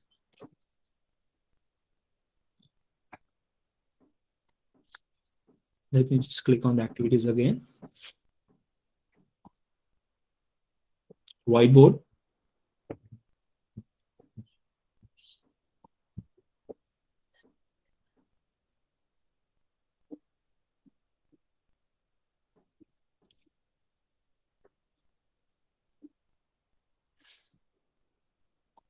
Okay. So what I can do is I can basically, you can see there are some other whiteboard, Jamboard files also been given here for the references. But what I want to do is I want to create a new whiteboard, which is the Google Jamboard that I'm referring to. Okay. So it's creating the Jamboard over here.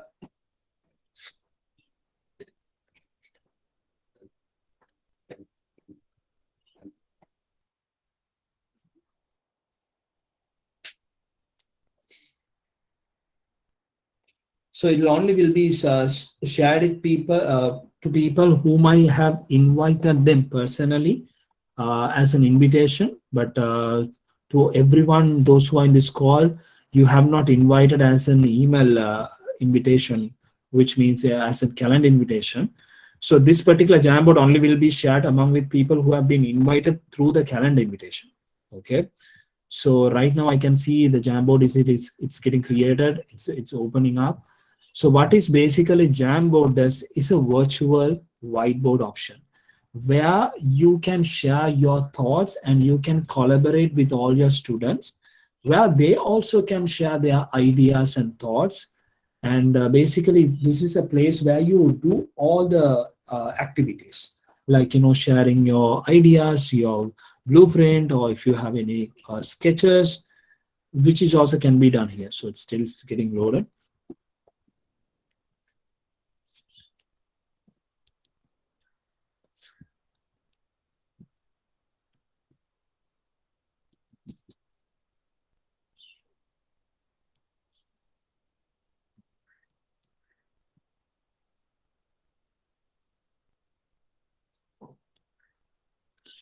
Okay, so right now you can see, if I want to draw something through a pen, which is also I can do this. I can draw any square part of it, and if there are any sticky notes that I want to get in over here, I can also do that. So it's not only me. By the time while I'm using this Google Jamboard, concurrently there are also other people can join to the same whiteboard. They can also do sketching along with me. So this is about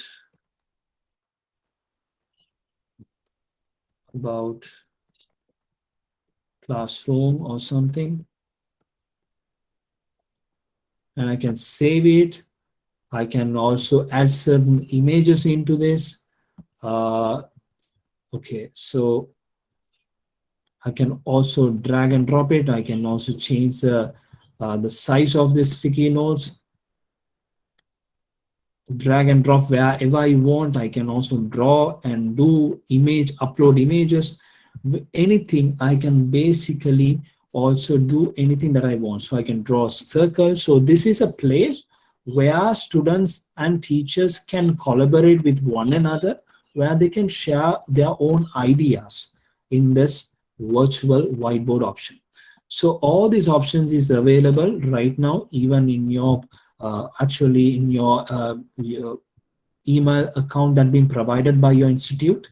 So which is also can be done through the Jamboard itself. So this is also can be shared among with multiple people, which you can go up to with 100 people at the same time. So the Jamboard can be concurrently accessed by those 100 people in different devices at the same time. So that is what basically means when it comes to the Jamboard application. Okay, so let me just quickly run through the questions that we all have. Okay. Any questions that you all want to ask? Do you all want to just unmute your mic and ask if you have any questions? Excuse me. Yeah, go ahead. I have one question. First one is regarding the Google class. At present, we are having different classes for each subject. So is there any possibility for the same set of students, if we are taking two subjects, we taking them into one class and dividing subject wise so that the contents relevant to each subject go separately? So you have the same student under different classes. There are about two classes. Is that what you're referring to? That means two subjects, yes. Two subjects. Okay. Two subjects in a sense, is it the same class or two classes? Same class, same class. I mean, in our normal context, say, for example, if you consider the schools, say it's maths, same student set, one for the maths and other for the time English or something. Yeah. Say for the assessments and contents for the maths should go in one way, other should go in the other way. But at present, what we do is we maintain two separate classes. My question is there any way to combine them together in one class but divide as subject wise? You can, yeah, one thing is you can have them into different, because it's going to be, let's say if it is maths and English, so basically there will be two subjects that you're going to cover. But all what matters is you have one student for all for the both classes, right? But you want to use the same subject to those two classes. If it is there's an assessment, you want to use for the both classes, right? Is that what you're referring to? No, as a lecturer, say I am the same person teaching maths and I am the same person teaching English for the same set of students. Okay. Okay. So certain times the messages and things should maybe actually at the moment we have to maintain so many Google classes in our account. Yeah, So what you can we can avoid do that? is, yeah, what you can do is you can do this. Let's say if you go to a class, you can go to the classwork and you find there's an option called reuse post. So if there is an assessment, let's say you can go to this particular option over here, reuse post.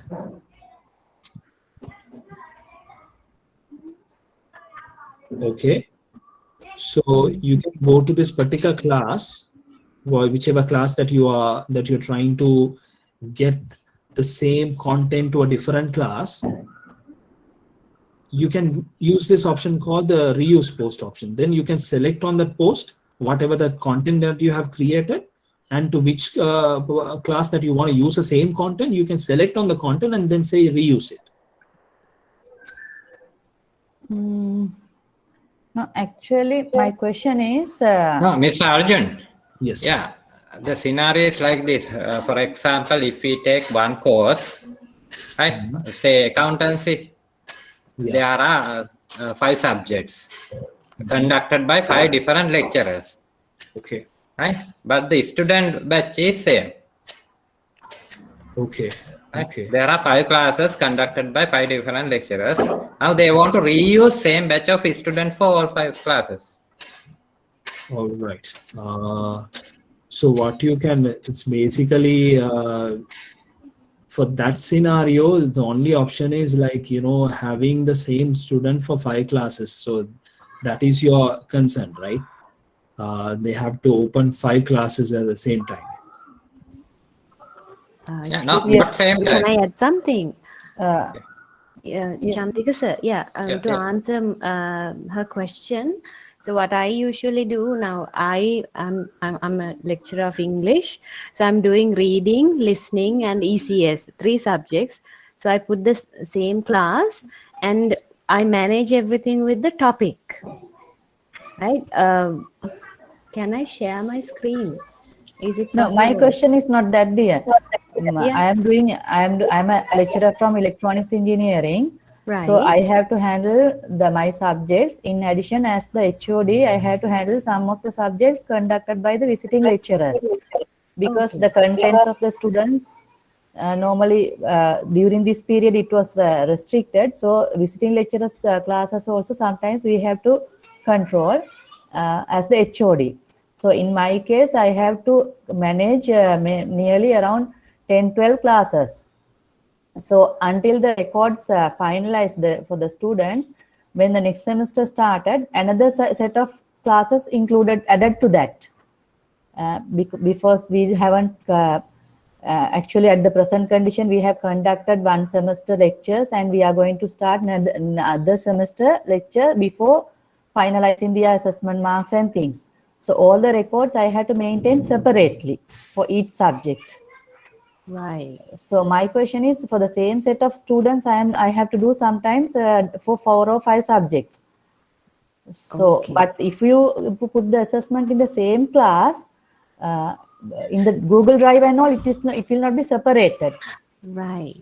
My question is like the breakout rooms. Can we do it for the assessments and posts and things also? Can we maintain that feature something like the breakout room? Because what I felt is breakout room is a temporary one for the discussion type things only.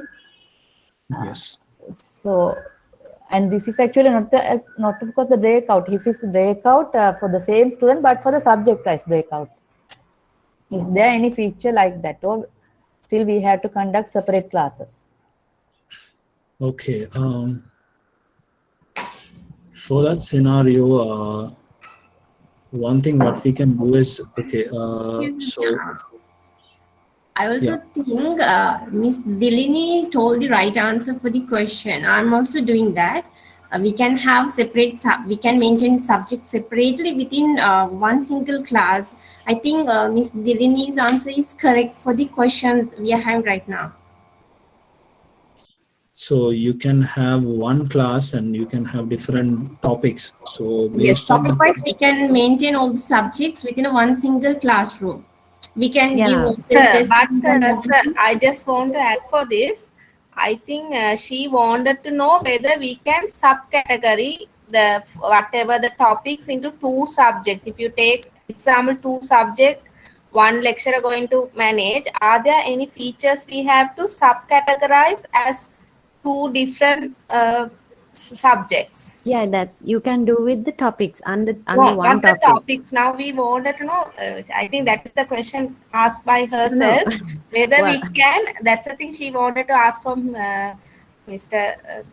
Arjun. Whether there are any way to categorize differently, because she is managing around. She told us 10. Are there any way to subcategorize into the classroom, or are there any different feature to do that? That's the thing she wanted to know.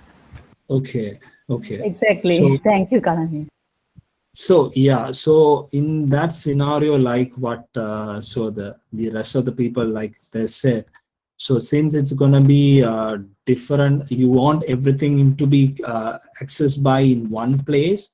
So right now what we can do is the option where you can break into different topics, and then by that you can create certain topics. Let's say if it is a max class, you can give the max class. Under that you can create whatever the assessment, and then the rest of the topics also can be created, and based on that you can create all the relevant content, so everything will be accessed in one place. So that is what the scenario that we have right now, a solution for that scenario based question. So if I come across, if anything else, like right now I don't have a solution that comes to my mind, but right now what I can suggest you is like what others are doing.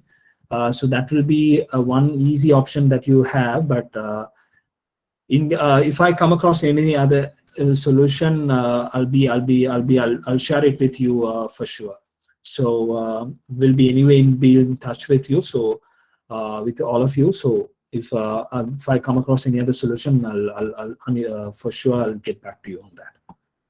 Okay, thank you. Yeah. So any other questions? Yes, I have one question. Yeah. Can you hear? Yeah, I can hear Can you. we use the single account, single Meet account to create two links in the same time? That means two people can use the same account and do the presentation or doing the lecture same time. Yes, you can generate link. That doesn't matter, because everything is based on one URL.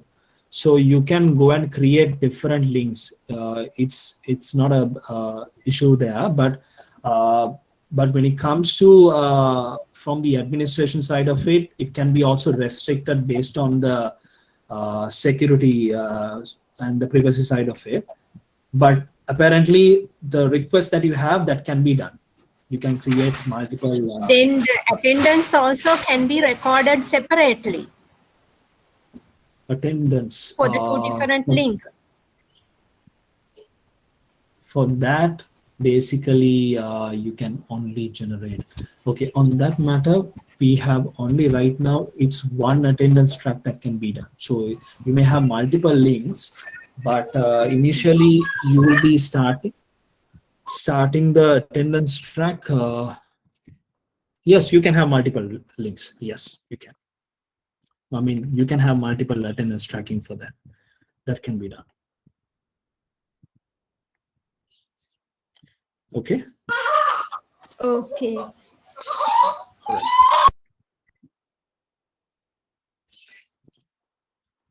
All right. So I think we have questions. Just one more thing. For example, if I want to schedule all my lectures in one calendar, that means at once, can I do it in using the Google Meet? I'm sorry, your line was breaking. Can you come back again? So For example, think I have to schedule my throughout the semester all the lectures for the DBMS subject. Every week I have to do Monday 1 to 3 and next week also Monday 1 to 3. Then can I schedule all the thing at once yeah, in a calendar? you can do that. Yes, you can. So for you to do that, you need to basically go to your calendar. Once you create the event, when you create the event, so let me just show you that again.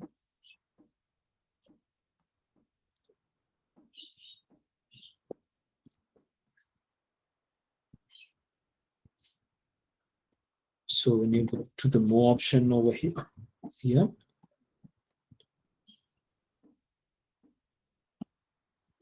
let's say, give it title to its test. There's an option here.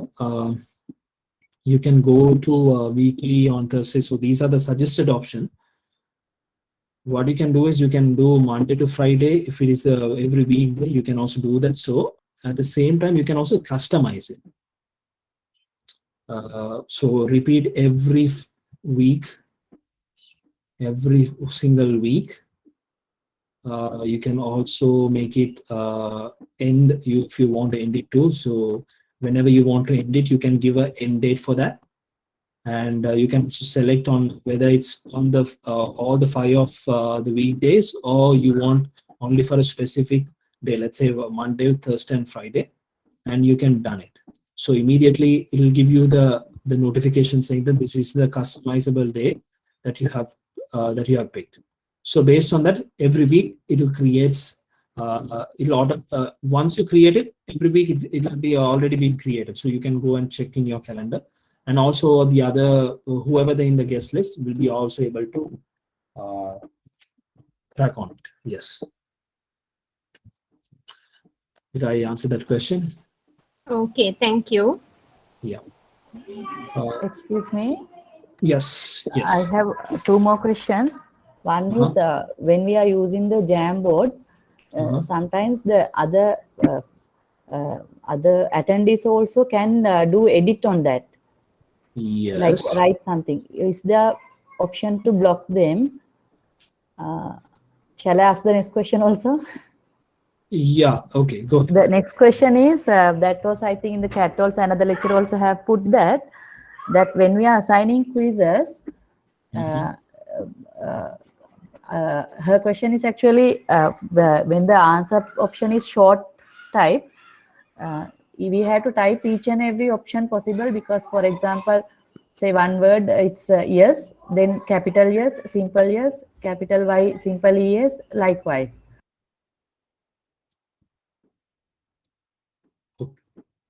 Okay, so is your question is related to forms? Is that what you're saying? Hello?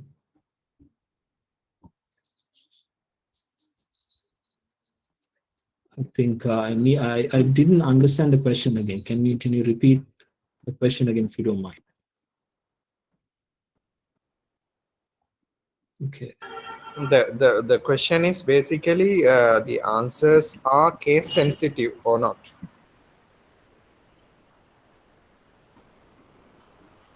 Yes, it is. So yeah, go ahead.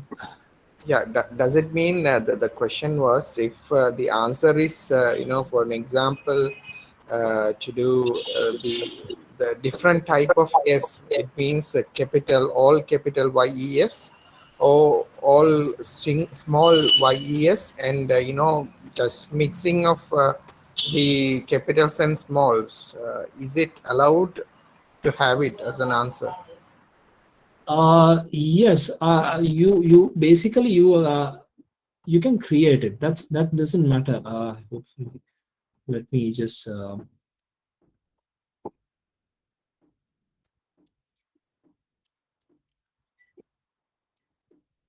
If this is yes in capital, is that what you're saying?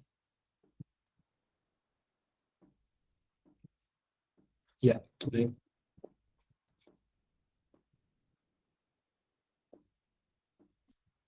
Yeah, is that person is on the call?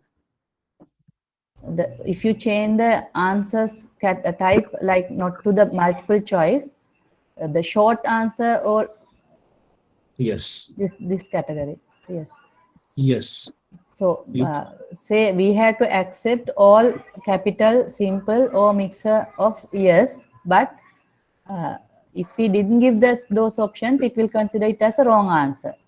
Yes, right. So in each and every question, then we have to give all the options that students can type. Say mistakenly, if they put a capital in between, it will consider it as a wrong answer. So Yes. can we avoid that? Okay, so in that scenario, you need to have a, so you're basically, you need to select the short answer pattern, right? Yes. Is that yes. what you want? Okay. Yes. So if it is, let me just show you something.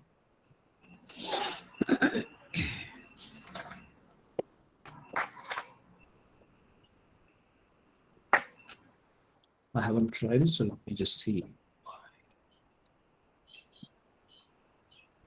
Okay.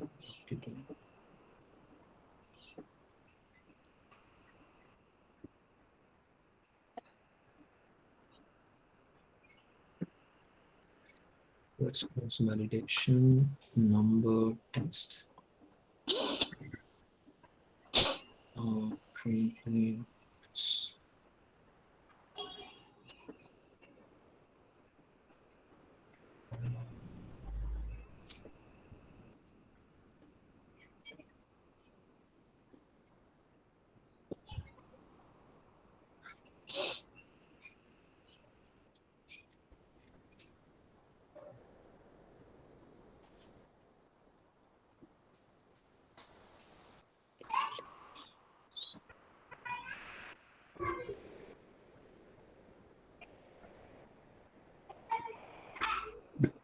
Okay, so here we do have something called regular expression.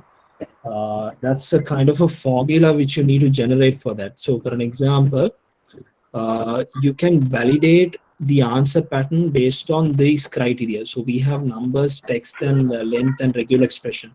So when it comes to text, we only do have word that contains, doesn't contains, and email and URL. So those are the options right now we have.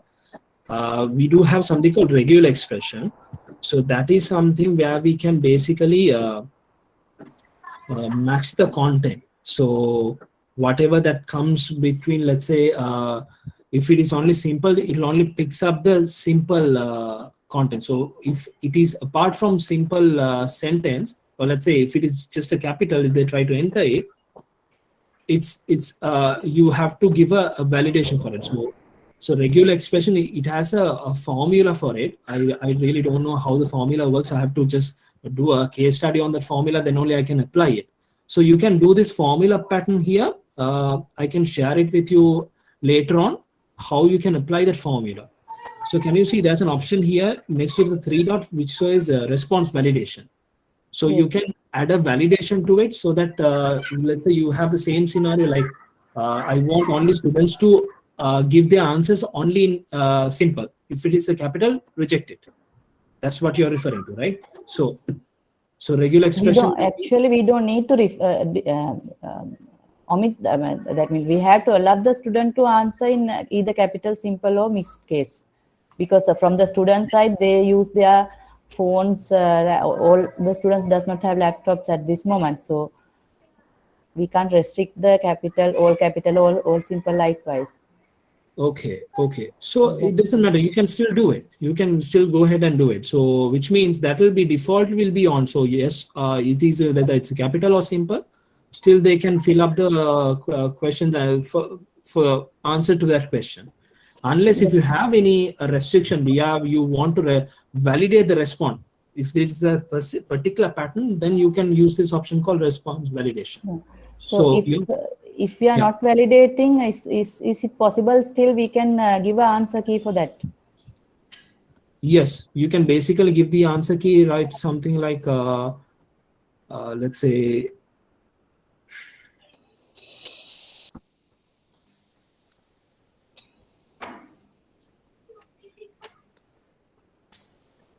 something like just simply you can say something like yes or no, but it doesn't. Yes.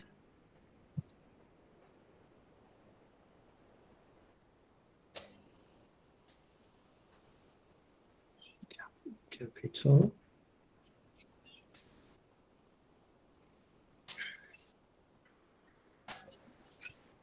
Okay, so here you can give an answer feedback if they have given the right whether the answer is correct or not, or it's just say great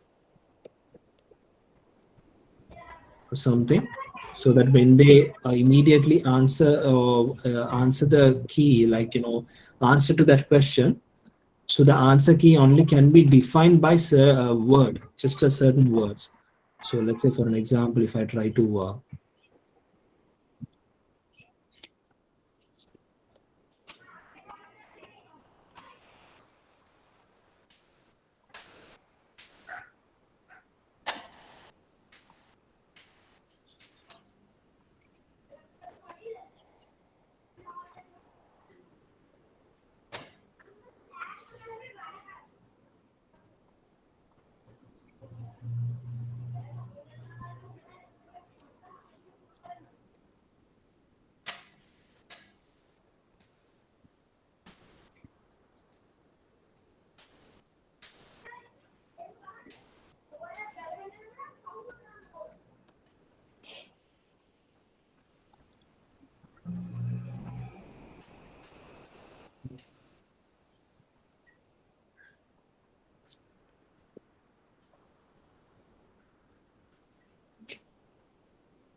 Yeah, Mr. Arjun. yes. Yeah, I think we have covered all the topics which we have planned earlier, Yes. and still there maybe have some questions with them. So in the future also we can help them to solve these questions. No? We can start a kind of discussion forum or something. Yes.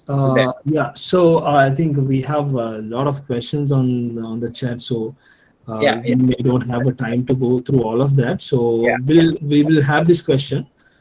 So what I'll do is I'll go through this question. I'll send a feedback to all this question, and we'll send a document on that so that Chandrika can share it with people who are in the call. So